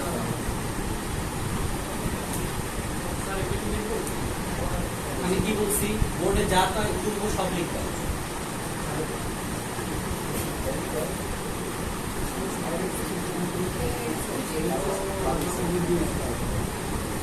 এই পর্যন্ত কারো কোনো কথা আছে কিনা? থাকার কথা। দ্যাট মিন্স যোগ বিয়োগ দুটি সংখ্যা যদি পরস্পর সমান হয়, তাহলে তৃতীয় একটা সংখ্যা ওই দুটি সংখ্যার সাথে যোগ করি, বিয়োগ করি, গুণ করি, একই ফলাফল আসবে, এবং ম্যাথমেটিক্যালি তাদের নাম আছে, যোগের অনুন্নতা, বিয়োগের অনুন্নতা, গুণনের অনুন্নতা আছে। তাহলে এতগুলো পর্যন্ত কোনো সমস্যা নেই, আছে না? বাট যদি a ডিভাইডেড বাই c আর b ডিভাইডেড বাই c করি, তাহলে কিন্তু তা চলে আসে। কেন? ফার্স্ট অফ অল এখানে আমাকে সাইড নোট দিতে হবে, c can not be 0, c can not be 0, but why? এটাই ব্যাখ্যা করব। তাহলে এই জিনিসটাকে আমরা কি বলছি? এই জিনিসটাকে আমরা বলি ভাগের অনুন্নতা। অর্থাৎ যোগ বিয়োগ গুণ কোথাও কি নেই, কোনো কন্ডিশন নেই, আছে না? বাট ভাগের ক্ষেত্রে কি একটা কন্ডিশন চলে আসবে? কন্ডিশনটা কি? শূন্য হতে পারবে না। কে? হর, ভগ্নাংশের হর শূন্য হতে পারবে না। শূন্য হতে পারবে না। কেন? কারণ কারণ হ্যাঁ অসংজ্ঞায়িত হয়ে যাবে, কিন্তু সেই অসংজ্ঞায়িত টার্মসটা কি সেটাই আমরা বোঝার চেষ্টা করতেছি।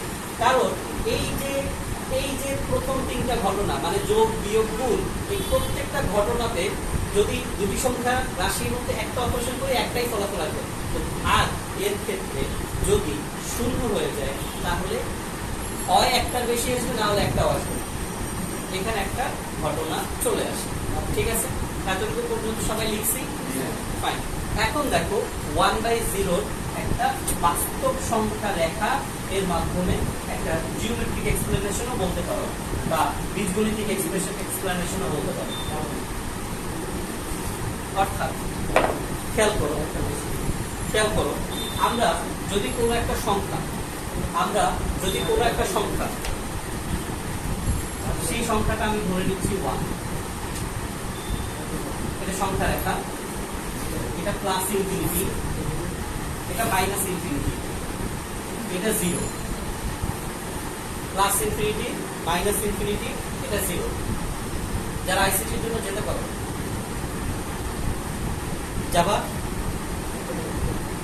যেতে পারো, কোনো সমস্যা নেই। দেখি এখন সংখ্যা রেখা। ওকে, সংখ্যা রেখার মধ্যে আমরা দুইভাবে দেখাবো। ধরো প্লাস 0টা আমি এইভাবে প্লাস 0টা এখানে, 0টা এখানে। আচ্ছা, এই সংখ্যা রেখার মধ্যে ডেফিনেটলি 1 2 3 4, আমি যেহেতু ডান দিকে জায়গা বেশি খালি রাখছি, ডেফিনেটলি প্লাসের পার্সেন্টেজ বেশি আসবে। তো ধরো এটা হচ্ছে 1, এটা 2, এটা 3, আমি আরো সবাই এটা 4, এরকম করে আবার প্লাস ইনফিনিটি পর্যন্ত আসে সাপোজ সংখ্যা রেখা। ঠিক আছে, যাবে ওই যাবে। আমি তো বলতেছি ভাই, যা গেলে যাও। ফাইন। সো 1 থেকে আমরা 4 পর্যন্ত নিতে, just this is for example, nothing else. এখন আমি 1 সংখ্যাটাকে ভাগ করব। 1 সংখ্যাকে আমরা কি করছি? 0 দ্বারা ভাগ করছি। আমরা তো ভাগের অনন্যতা দিয়ে আমাদের প্রবলেম, ইয়েস অর নো? অসংজ্ঞায়িত তো ওই জায়গায় হচ্ছে। আচ্ছা দেখি, 1 কে আমরা ভাগ করব, ধরো 4 দ্বারা, ফলাফল কি আসবে? 0.25। খেয়াল করি, খুব ইম্পর্টেন্ট জিনিস, 0.25। তার মানে ইনপুট, 1 এর নিচের এই জিনিসটাকে আমি বলতেছি ইনপুট। ওকে, 1 এর নিচে যে সংখ্যা হরে যে জিনিসটাকে বলছি সেটাকে আমি বলছি ইনপুট।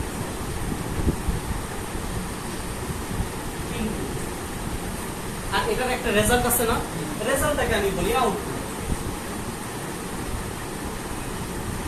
এখন প্রশ্ন হচ্ছে, দুইটা দুই দিকে ঠিক চিহ্ন দিয়েছে, তাই না? দুইটা দুই দিকে দিয়েছে, কারণ আছে। দেখো, 1 কে 4 দ্বারা ভাগ করলে আমরা কত পাচ্ছি? 0.2 পাচ্ছি। এখন আসো 4 থেকে আমি এখন 2তে চলে আসি। 4 থেকে আমি এখন কোথায় চলে আসি? 2তে চলে আসি। 1 কে এখন আমি 2 দ্বারা ভাগ করি, কি ফলাফল আসবে? 0.5।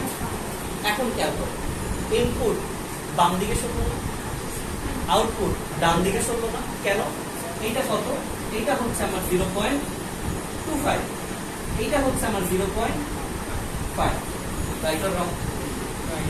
বুঝতে পারলাম? তার মানে ইনপুট বাম দিকে সরলে অবশ্যই আমরা যে কথাটা বলছি সেটা কিন্তু ধনাত্মক, সংখ্যা রেখার ধনাত্মক দিক দিয়ে কথা বলছি। সংখ্যা রেখার ধনাত্মক দিক নিয়ে কথা বলছি।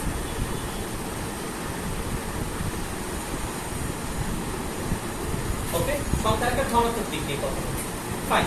এখন আমি এই 1 এর নিচে যে সংখ্যাগুলোকে, আমার কত আছে? 0, তাই না?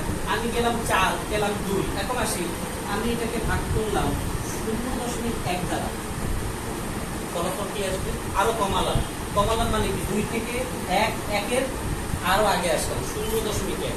কত আসবে আউটপুট? 10। আউটপুট কত আসবে? 10। তাহলে দেখো, ইনপুট আমার কোথায়? এই জায়গায়। ইনপুট আমার কোথায়? এই পয়েন্টে। আউটপুট আমার কোথায়? এই দিকে। Right or wrong? ইনপুট কোথায় আউটপুট কোথায় খেয়াল করছি? এইদিকে ধরো আমার আউটপুট এখানে, রাইট? আচ্ছা আসো, আমি শূন্যের আরো কাছাকাছি যেতে চাই। এটা কি শূন্যের কাছাকাছি না? এখন আমি শূন্যের আরো কাছাকাছি যেতে চাই। ধরো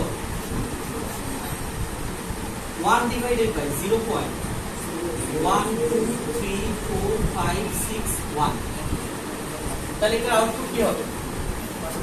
এটার আউটপুট কি হবে? 1 1 2 3 4 5 6 7। অর্থাৎ খেয়াল করো, একের নিচে আমি শূন্যের অনেক কাছাকাছি গেলাম না? আউটপুট কি আমার ইনফিনিটির কাছাকাছি চলে যাচ্ছে না? আমি ইনপুট দিচ্ছি শূন্যের কাছাকাছি, একের নিচে অবশ্যই, একের নিচে অবশ্যই আমি ইনপুট দিচ্ছি কত? শূন্যের কাছাকাছি। আউটপুট যাচ্ছে কোথায়? ইনফিনিটির কাছাকাছি। আমি যদি এখন দশমিক দিয়ে শূন্যের কাছাকাছি 100টা শূন্য দেই, তাহলে ইজ ইকুয়ালস টু আউটপুটে কি আমার একের পরে 100 একটা শূন্য আসবে? তার মানে আমি কি বলতে পারি যে যেই মুহূর্তে আমি একের নিচে ডিরেক্ট শূন্যই বসাবো, শূন্যের কাছাকাছি না, যেই মুহূর্তে আমি একের নিচে শূন্যই বসাবো, সেই মুহূর্তে আমার আউটপুটটা ধনাত্মক দিকে ইনফিনিটি পর্যন্ত যাবে। Yes or no? বুঝতে পারছি? সংখ্যা রেখা তুলছি, সংখ্যা রেখাটা বুঝবো, লিখবো।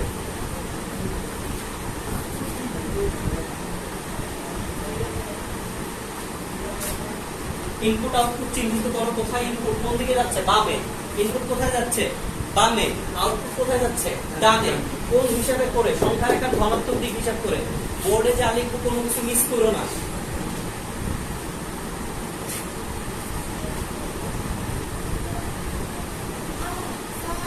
বসে থাকো,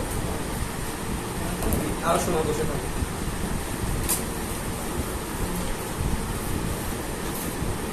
এই পয়েন্ট আমার সাথে সাথে লিখে ফেলো, যা বললাম সেটাই লিখছি।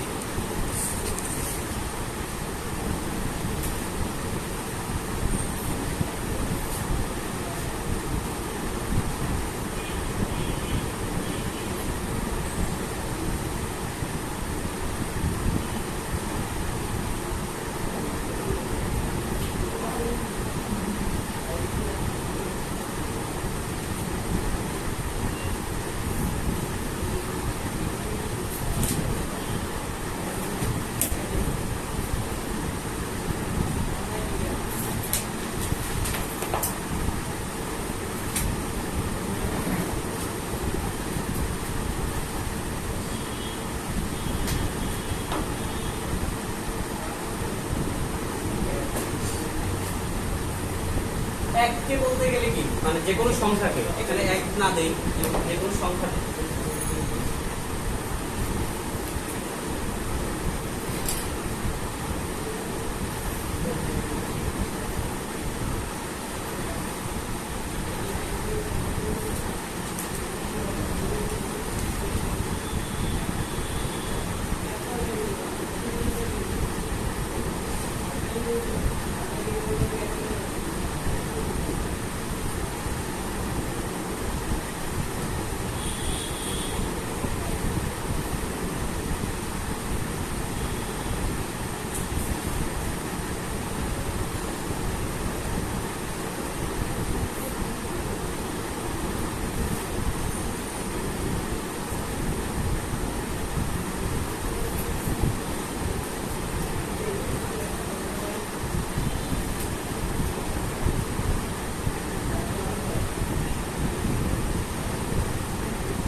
সো অর্থাৎ আমরা যে কোনো সংখ্যাকে যদি শূন্য দ্বারা ধনাত্মক দিকে সংখ্যার একটা ধনাত্মক দিক থেকে শূন্যের কাছাকাছি যত ক্ষুদ্র সংখ্যা দিয়ে ভাগ করবো ফলাফল তত ধনাত্মক অসীমের দিকে যাবে। তাহলে বলা যায় কোনো সংখ্যাকে আমরা যদি ধনাত্মক দিক থেকে শূন্য দ্বারাই ভাগ করি তাহলে ফলাফল অবশ্যই ধনাত্মক অসীম হবে।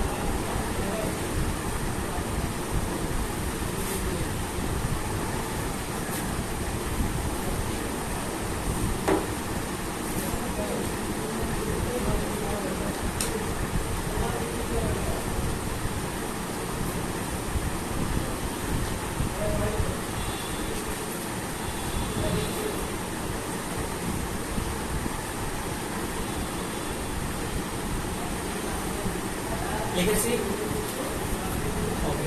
তাহলে যদি লিখে ফেলি তাহলে এখন আমাদের যখন আমরা কোনো সংখ্যাকে কোনো সংখ্যা দ্বারা যখন ভাগ করি তখন কি আমাদের এরকম ফিক্স করে বলা থাকে বা কোনো শর্ত থাকে যদি ধনাত্মক সংখ্যা দ্বারাই ভাগ করতে পারবা, ঋণাত্মক দ্বারা পারবা না, এমন কোনো ফলাফল কখনোই কোনো কন্ডিশন কখনো বলা থাকে না। যে সংখ্যা যাই হোক না কেন, ধনাত্মক ঋণাত্মক যাই হোক না কেন, তাকে আমরা ধনাত্মক ঋণাত্মক যে কোনো কিছু দ্বারাই কি করতে পারি, ভাগ করতে পারি, তাই তো? এখন আমি যদি 3 কে -6 দ্বারা ভাগ করি, 3 আর -6 সম্পূর্ণ দুটি আলাদা সংখ্যা, করেছি ভাগ, তার মানে অপারেশন একটা, ফলাফল কি ভিন্ন? ফলাফল কি দুইটা আসবে না, ফলাফল কয়টা আসবে? একটাই আসবে, তার মানে -হাফই আসবে, তাই না? তার মানে আমরা এই যে ক্যালকুলেশনটা করলাম, সংখ্যা রেখার যে জিনিসটা দেখালাম সেটা তো আমরা ধনাত্মক দিক থেকে দেখিয়েছি, রাইট?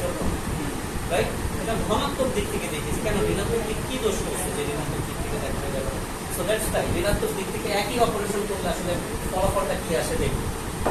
ঋণাত্মক দিক থেকে যদি আমি সংখ্যা রেখার কথা চিন্তা করি, এদিকে আমার ধনাত্মক ইনফিনিটি হইল, এটা আমার 0, এটা আমার ঋণাত্মক ইনফিনিটি, এটা আমার -1, -2, -3, -4 হবে।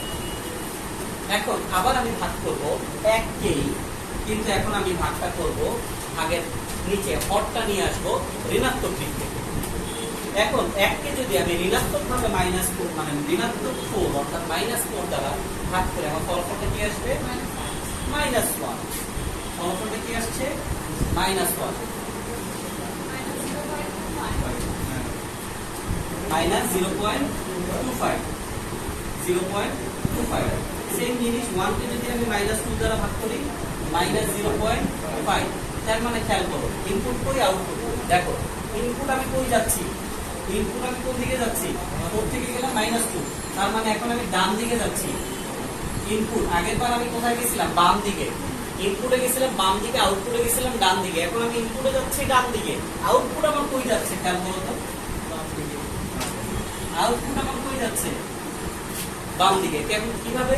এই যে দেখো 1/-4 এত ঠিক আছে, 1/, এত ঠিক আছে। তাহলে এখন যদি আমি দিই 1/0.1 কি আসবে? -10। সেম জিনিস 1/0.1 2 3 4 5 6 1, তার মানে এখানে ফলাফল কি আসবে? -1 1 2 3 4 5 6 7। তার মানে ইনপুট এখন যাচ্ছে ঋণাত্মক দিক থেকে শূন্যের কাছাকাছি। ইনপুট যাচ্ছে কোথায়? ঋণাত্মক দিক থেকে শূন্যের কাছাকাছি। আউটপুট কোথায় আসতেছে? ঋণাত্মক অসীমের দিকে। আউটপুট কোথায় আসতেছে? ঋণাত্মক অসীমের দিকে। তাহলে এভাবে কি বলা যায় যে আমরা যদি এভাবে 1 এর নিচে ঋণাত্মক দিক থেকে আমরা যদি ডিরেক্টলি শূন্যই বসাই তাহলে আমরা আউটপুট কি ঋণাত্মক দিক থেকে ইনফিনিটি পাবো? বলা যায়। কোনো ভুল আছে কথায়? ফাইন, লিখে ফেলো।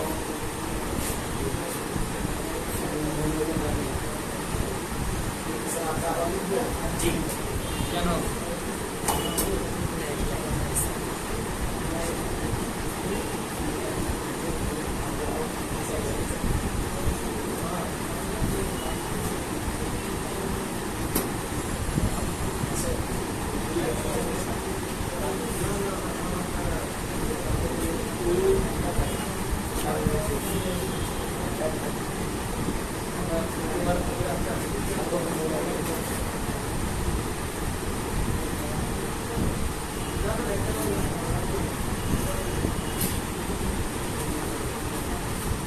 লেখার ভিতরে শুধু ঋণাত্মক শব্দ আছে।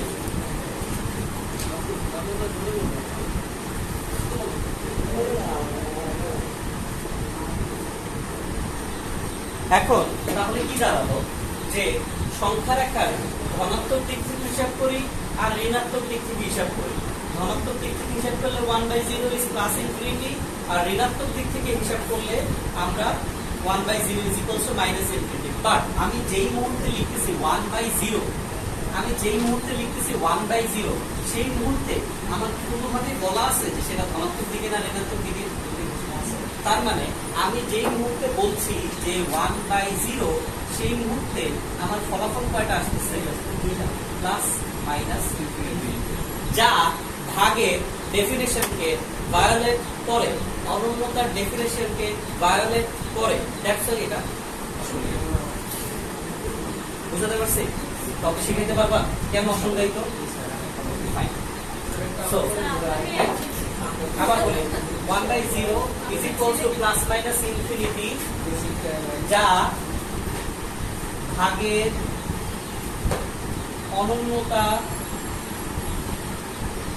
অনন্যতাকে মেনে চলে না, তাই ইহা অসংজ্ঞায়িত।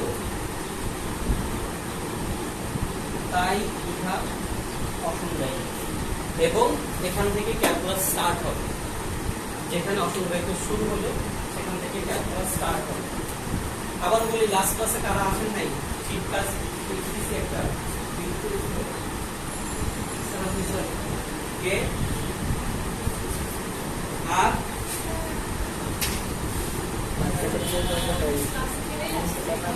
না 10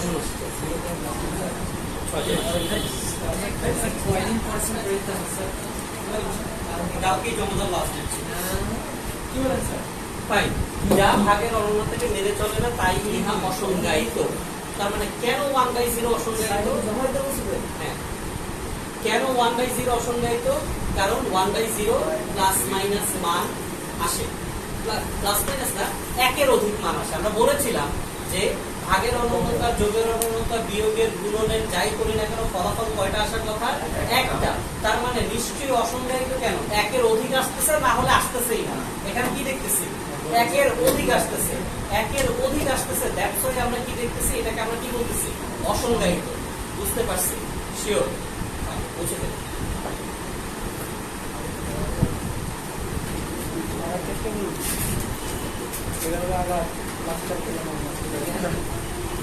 খেয়াল করি পরবর্তী আলোচনা, যদি এটা বিস্তারিত আলোচনা নেক্সট ক্লাসে হবে। আচ্ছা, আগামীকালকে সবাই আসতে পারবেন? 4টায়? হ্যাঁ স্যার, 4টায়। তো ওদের সময় মাথা মুটাইতেছে। 4:30 বাসায় জেগে দেখে খুব না। আচ্ছা, আমি বলি সকালে সম্ভব না স্যার, একটু মনোযোগ দিয়ে শুনি।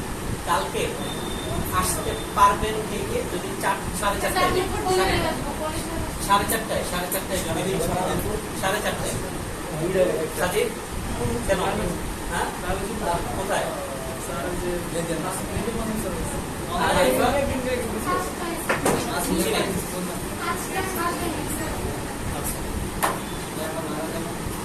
কিছু মানুষের জন্য তো আছে আচ্ছা, একটু ব্যাক করি না। ক্যালকুলাসের বেসিকগুলো আমি চাচ্ছি না রেকর্ড করে সবাই দেখবো।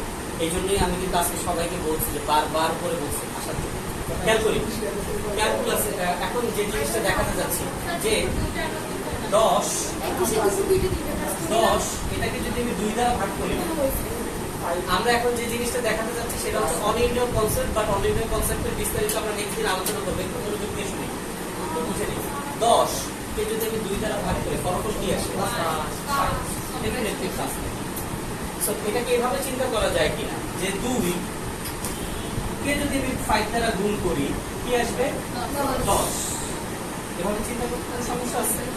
10 কে 2 দ্বারা ভাগ করলে 5, 2 কে 5 দ্বারা গুণ করলে 10। কোনো সমস্যা? কোনো সমস্যা, ঠিক আছে। এখানেও কি দুটো সংখ্যা, এক ধরনের অপারেশন, একটাই রেজাল্ট, তাই না? এখন আসো আমরা অনির্ণয় কনসেপ্টের একটা ছোট্ট এক্সাম্পল দেখি যে 0/0 এই ধরনের কোন অপারেশনকে আমরা বলি অনির্ণীয় টার্ম। কি বলি? অনির্ণীয় টার্ম। এখন অনির্ণীয় কেন, অসংজ্ঞায়িত কেন সেটা তো বলছি যে দুইটা ফলাফল আসছে, আর এখানে বলতেছি কি অনির্ণীয়, মানে ব্যাপারটা এরকম যে এটার ফলাফল অনেকগুলো কিন্তু এক্স্যাক্টলি কোনটা সেটা আমরা নির্ণয় করতে পারি। ব্যাপারটা কিরকম? যদি 0/0, রাইট?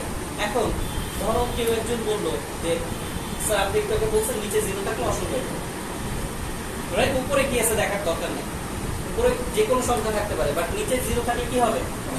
অসংজ্ঞায়িত। তার মানে এটার ফলাফল কি? প্লাস মাইনাস ইনফিনিটি, ব্যাস কাহিনী শেষ, রাইট? আচ্ছা, ভালো কথা।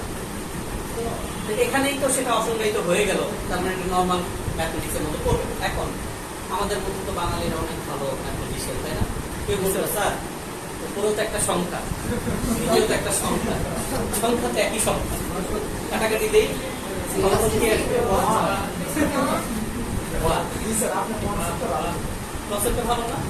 যে 0 কে 0 দ্বারা ভাগ করলাম, কাটাকাটি করলাম। কেন? 3 কে যদি 3 দ্বারা ভাগ করে 1 হইতে পারে, তাহলে 0 কে 0 দ্বারা ভাগ করে 1 কেন হতে পারবে না?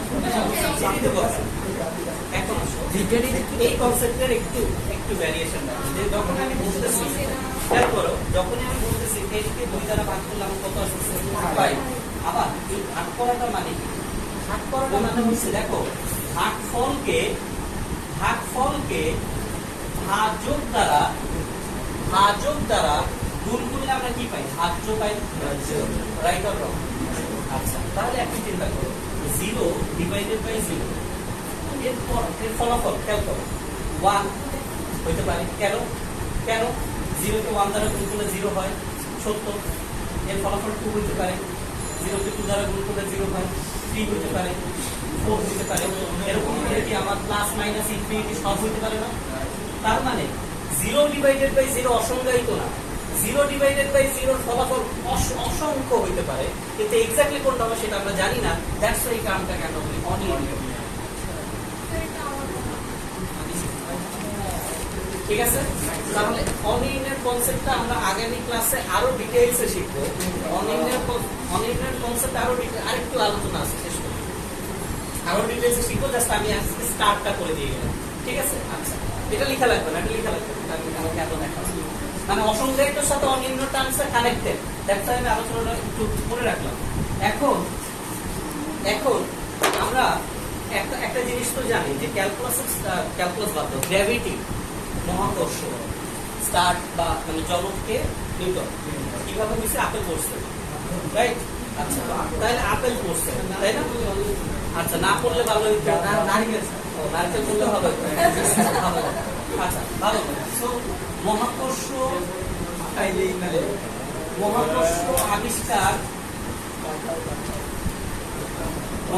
আবিষ্কার তাই কে করছে? নিউটন করছে। আচ্ছা, ভালো কথা। কি কেমনে করছে? আপেল করছে। আচ্ছা, ভালো কথা। হ্যাঁ, এটা লিখো, সমস্যা নেই। আপেল করেছে। এখন আপেল করে বাদ ছিল। আচ্ছা, তোমার এই মাসে কতগুলো অ্যাবসেন্ট দেখছো? 1 2 3 4 5। স্যার জোসেফের টেকনিক, স্যার আলিফের টেকনিক, স্যার এবার ইংলিশের তো বিকল মানে বুঝতে পারছি ক্যামেরা একটু দেখা বুঝে। আচ্ছা, এই ক্লাস খেয়াল করি যে মহাকর্ষ আবিষ্কার করছে, নিউটনের মাথায় আপেল করছে। এখন চিন্তা করো যে একটা আপেলটা যে পড়ছে, আপেলটা কোথায় ছিল? গাছে ছিল। উপরের ডালে ছিল, নিচের ডালে ছিল, ছিল কোথাও একটা ছিল, গাছে ছিল। হ্যাঁ, সবই লিখতে হবে। আচ্ছা, খেয়াল করো, আপেলটা কোথায় ছিল? গাছে ছিল। এখন কোথায় আছে? নিউটনের পেটে। বাংলাদেশে আপেল গাছও নেই। এই জন্যই স্যার, মাটিতে আছে স্যার, মাটির নিচে আপেল। আচ্ছা ভাই, কাজের কথা শেষ করি। কোথায় ছিল? গাছে। কোথায় আছে? মাটিতে, বা ধরো নিউটনের মাথার উপরে আছে। ঠিক আছে? তাহলে এখানে আসলে কি ঘটেছে? কি ঘটেছে? আপেলটার সাথে কি ঘটেছে? আপেলটার সাথে আপেলের অবস্থানের পরিবর্তন হয়েছে। কি হয়েছে? অবস্থানের পরিবর্তন। আপেলের অবস্থানের পরিবর্তন হয়েছে।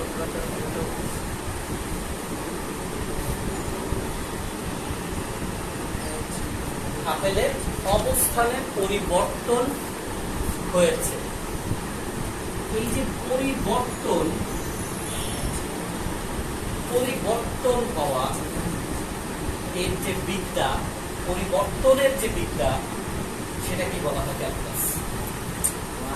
কোন ঘটনা, কোন বস্তু, কোন ব্যক্তি, যা কোনো মহাবিশ্বের যে কোনো পরিবর্তন ইজ ইকুয়াল টু ক্যালকুলাস।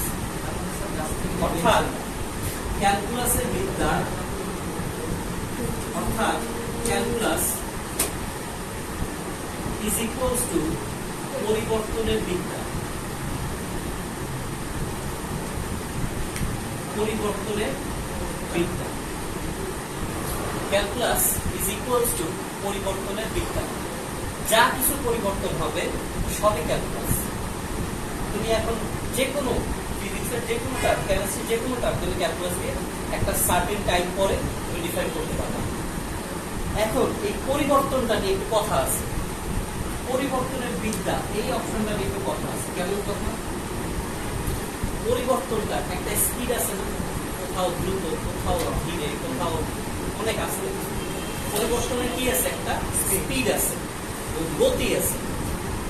এই যে পরিবর্তনের গতি, পরিবর্তনটা দ্রুত না ফাস্ট নাকি স্লো, এই পরিবর্তনের বিদ্যাটা হচ্ছে আমাদের ডিফারেন্সিয়াল ক্যালকুলাস বা অন্তর্গত। পরিবর্তনের গতি না,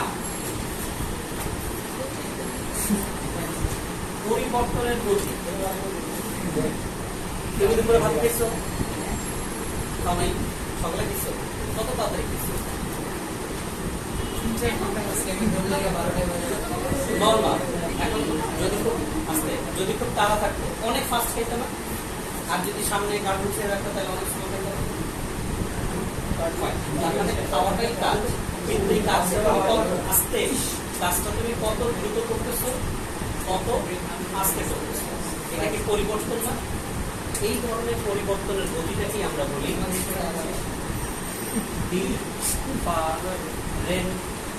ডিফারেনশিয়াল ক্যালকুলাস।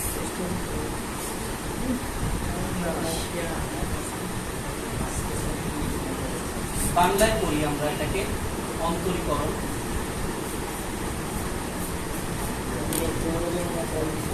বা ব্যাপকরণ। অর্থাৎ আমাদের চ্যাপ্টার 9। এখন কোনো কিছুর যদি কোনো পরিবর্তন হয়, কোনো কিছু কোনো পরিবর্তন হলো, তার কি পরিবর্তন একটা রেজাল্ট আছে না, ফলাফল আছে না? পরিবর্তনের ফলাফলটাকে আমরা বলি ইন্টিগ্রাল ক্যালকুলাস। পরিবর্তনের ফলাফল।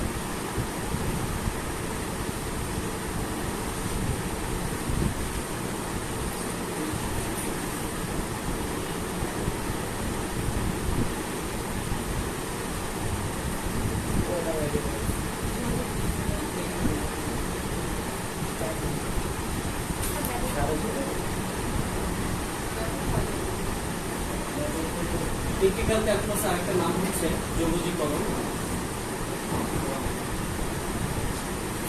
এবং আরেকটা নাম হচ্ছে সমাকলন। অর্থাৎ আমাদের চ্যাপ্টার 10। বুঝতে পেরেছি? সো পরিবর্তনের যে বিদ্যা, এটাই টোটালটা ক্যালকুলাস। এই পরিবর্তনটার যে স্পিড, এটা হচ্ছে ইন্টিগ্রাল বা ইন্টিগ্রেশন। ইন্টিগ্রাল ক্যালকুলাসে যা করা হয় সেটা হচ্ছে ডিফারেন্সিয়েশন।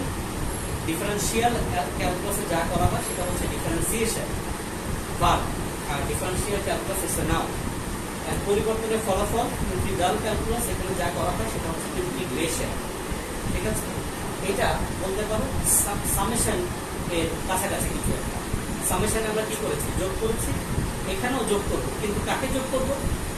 অসীম পরিমাণ ক্ষুদ্র ক্ষুদ্র বস্তু বা ব্যক্তি বা হোয়াট এভার কোন মহাজগতে অবজেক্ট, সেগুলোকে আমরা কি করবো?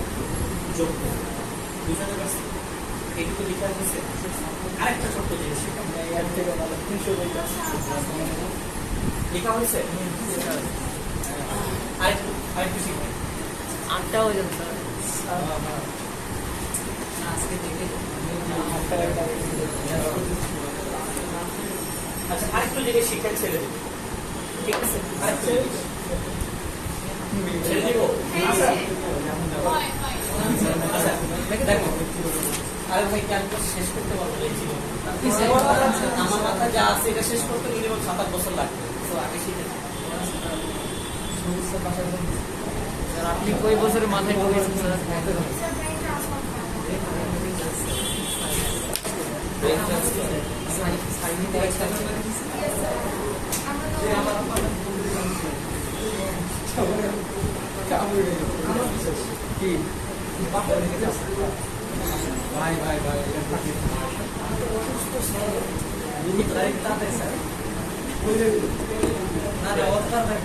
তোর না 7টা পর্যন্ত আইসিটি পড়া?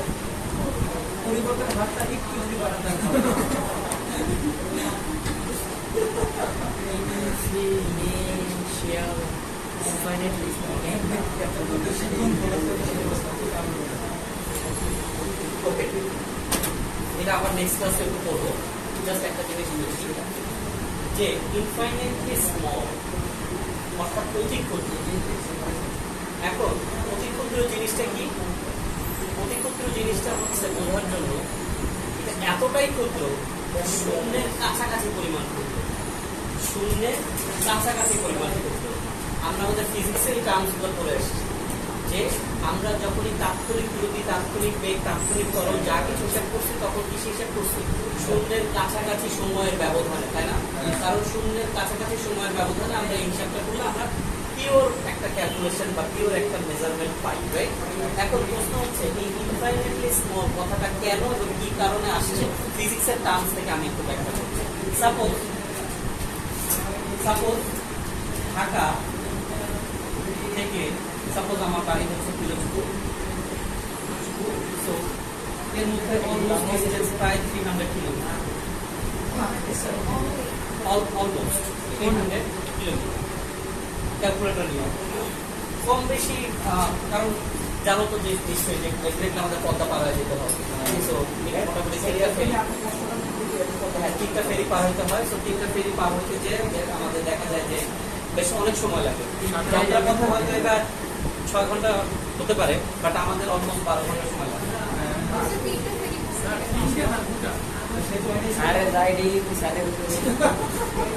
ঠিক আছে, অলমোস্ট 12 ঘন্টার মতো লাগে।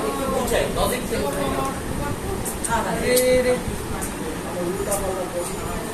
আচ্ছা, সো 300 কিলোমিটার, এটাকে যদি আমি 12 ঘন্টা দিয়ে ভাগ করি তাহলে আমি পাচ্ছি 25 কিলোমিটার পার আওয়ার, রাইট?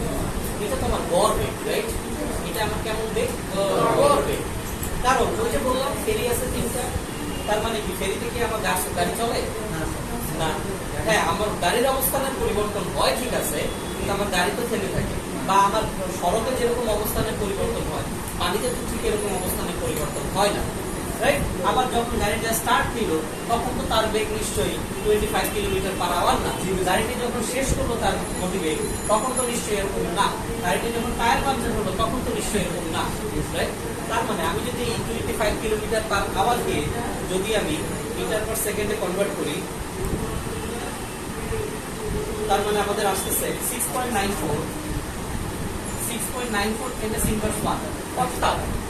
অর্থাৎ আমার গাড়িটা প্রতি সেকেন্ডে আমার বেগ কত? 6.95 মিটার সে দূরত্ব অতিক্রম করছে। বাট দিস ইজ দ্য গড় এভারেজ। এটা কি কখনো পিওর? না, ডেফিনেটলি। এখন আমি চাই, ধরো এটা 10টার সময় রওনা দিলাম, এটা এখন আমি চাই 10টা 30 মিনিটে 30 সেকেন্ডে আমার বেগ কত, আমি এটা বের করতে চাই। তাৎক্ষণিক বেগ বলতে পারো ফিজিক্সের ইনস্ট্যান্স। এখন এই বেগটা আমি কিভাবে বের করবো? নরমালি আমার 10টা 33 মিনিট 30 মিনিট 33 সেকেন্ডে বেগ বের করার জন্য আমার আসলে কি জানা লাগবে? আমি কোন অবস্থানে আছি? ধরো আমি এই অবস্থানে আছি, কথার কথা আমি এই অবস্থানে আছি, ঠিক আছে? এখন এই অবস্থানে সাপোজ চিন্তা করো যে প্রচন্ড পাওয়ারফুল ক্যামেরা বা কোনো কিছু দিয়ে আমার গাড়িটা ছবি তুলতে হবে, ঠিক আছে? তাহলে আমার গাড়িটাকে কি অবস্থা দেবে? ক্যামেরা গতিশীল, ছবিতে স্থির। তার মানে ঢাকা থেকে এই যাত্রা পথের প্রত্যেকটা সেকেন্ডে প্রত্যেকটা মুহূর্তে যদি আমি প্রচন্ড বেগে গতিশীল একটা, ধরো ওই বাসটার পাশাপাশি একটা বাস চলতেছে, আমি যদি ওই গাড়ি থেকে বারবার ছবি তুলতে থাকি, তাহলে আমার কোনো ছবিতে আমি কি গতিশীলতার কোনো প্রমাণ পাচ্ছি? তার মানে কি, একটা গতিশীল বস্তু অসংখ্য স্থির বস্তুর সমন্বয়ে তৈরি হয়। অসংখ্য স্থির বস্তুর সমন্বয় কি তৈরি হয়? একটা গতিশীল বস্তু তৈরি হয়। এটাকে বলা হয় জেনোর প্যারাডক্স। এটাকে বলা হয় জেনোর প্যারাডক্স। প্যারাডক্স কি, এটা নেক্সট দিন যদি জানতে চাও তাহলে লিখে দেবো, আজকে না। জেনোর প্যারাডক্স, যাই হোক, অসংখ্য স্থির বস্তুর সমন্বয়ে কি তৈরি হয়? একটা গতিশীল বস্তু তৈরি হয়, রাইট? এখন এই বিন্দুতে আমি আছি, এখন আমার এই মুহূর্তে বেগ কতটুকু, এইটুকু জানার জন্য আমার অন্তত পক্ষে আরেকটা বিন্দু লাগবে, অন্তত পক্ষে আরেকটা বিন্দু লাগবে। কারণ আমার দরকার সময়ের ব্যবধান, বা হ্যাঁ সময়ের ব্যবধানও যেরকম দরকার, আরো একটা জিনিস দরকার, আমার স্থানের ব্যবধান, ঠিক আছে? যেমন এই সময়টায় আমি আছি ধরো T1, ওই যেটা বললাম 10টা 30 মিনিট 33 সেকেন্ড, এইটা বললাম আমি 10টা 30 মিনিট 33 সেকেন্ড, সাথে আমি বললাম 32 মাইক্রো সেকেন্ড। এই দুইটা হচ্ছে আমার সময়ের ব্যবধান। তাহলে এই জায়গায় আমি আছি হচ্ছে x1 এ, এই জায়গায় আমি কিসে আছি? x2 তে, রাইট? তার মানে এই যে সময়ের ব্যবধান বা স্থানের ব্যবধান, এই যে পরিমাণটা, এটা আমি তো ধরেছি এই যে 10টা 30 মিনিট 33 সেকেন্ড 32 মাইক্রো সেকেন্ড, এই যে 32 মাইক্রো সেকেন্ড এবং 1 মাইক্রো সেকেন্ড, তার মধ্যেও একটা ডিফারেন্স অনেক বড় না?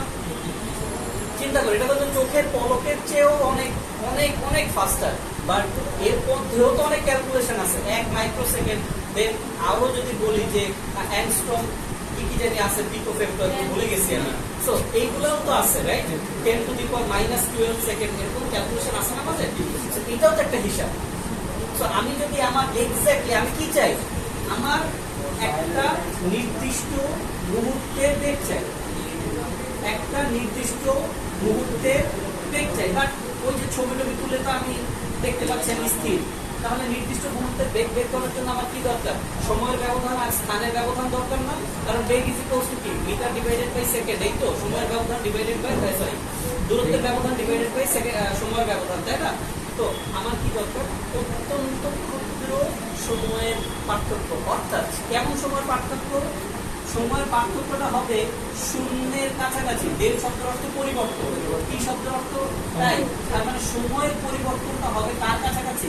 শূন্যের কাছাকাছি, অতি ক্ষুদ্র, অতি ক্ষুদ্র। এই জিনিসটাকে আমরা বলছি ইনফাইনাইটলি স্মল। কি বলছি? Infinitely small. দ্যাট মিন্স এই যে শূন্যের কাছাকাছি, কিন্তু শূন্য হবে, শূন্য হয়ে গেল তো শূন্য, বাট শূন্যের খুব কাছাকাছি। যেমন আমরা একটু আগে অসংজ্ঞায়িততে দেখেছি, কিসে দেখেছি? অসংজ্ঞায়িত। দ্যাট মিন্স যতক্ষণ পর্যন্ত আমি শূন্যের খুব কাছাকাছি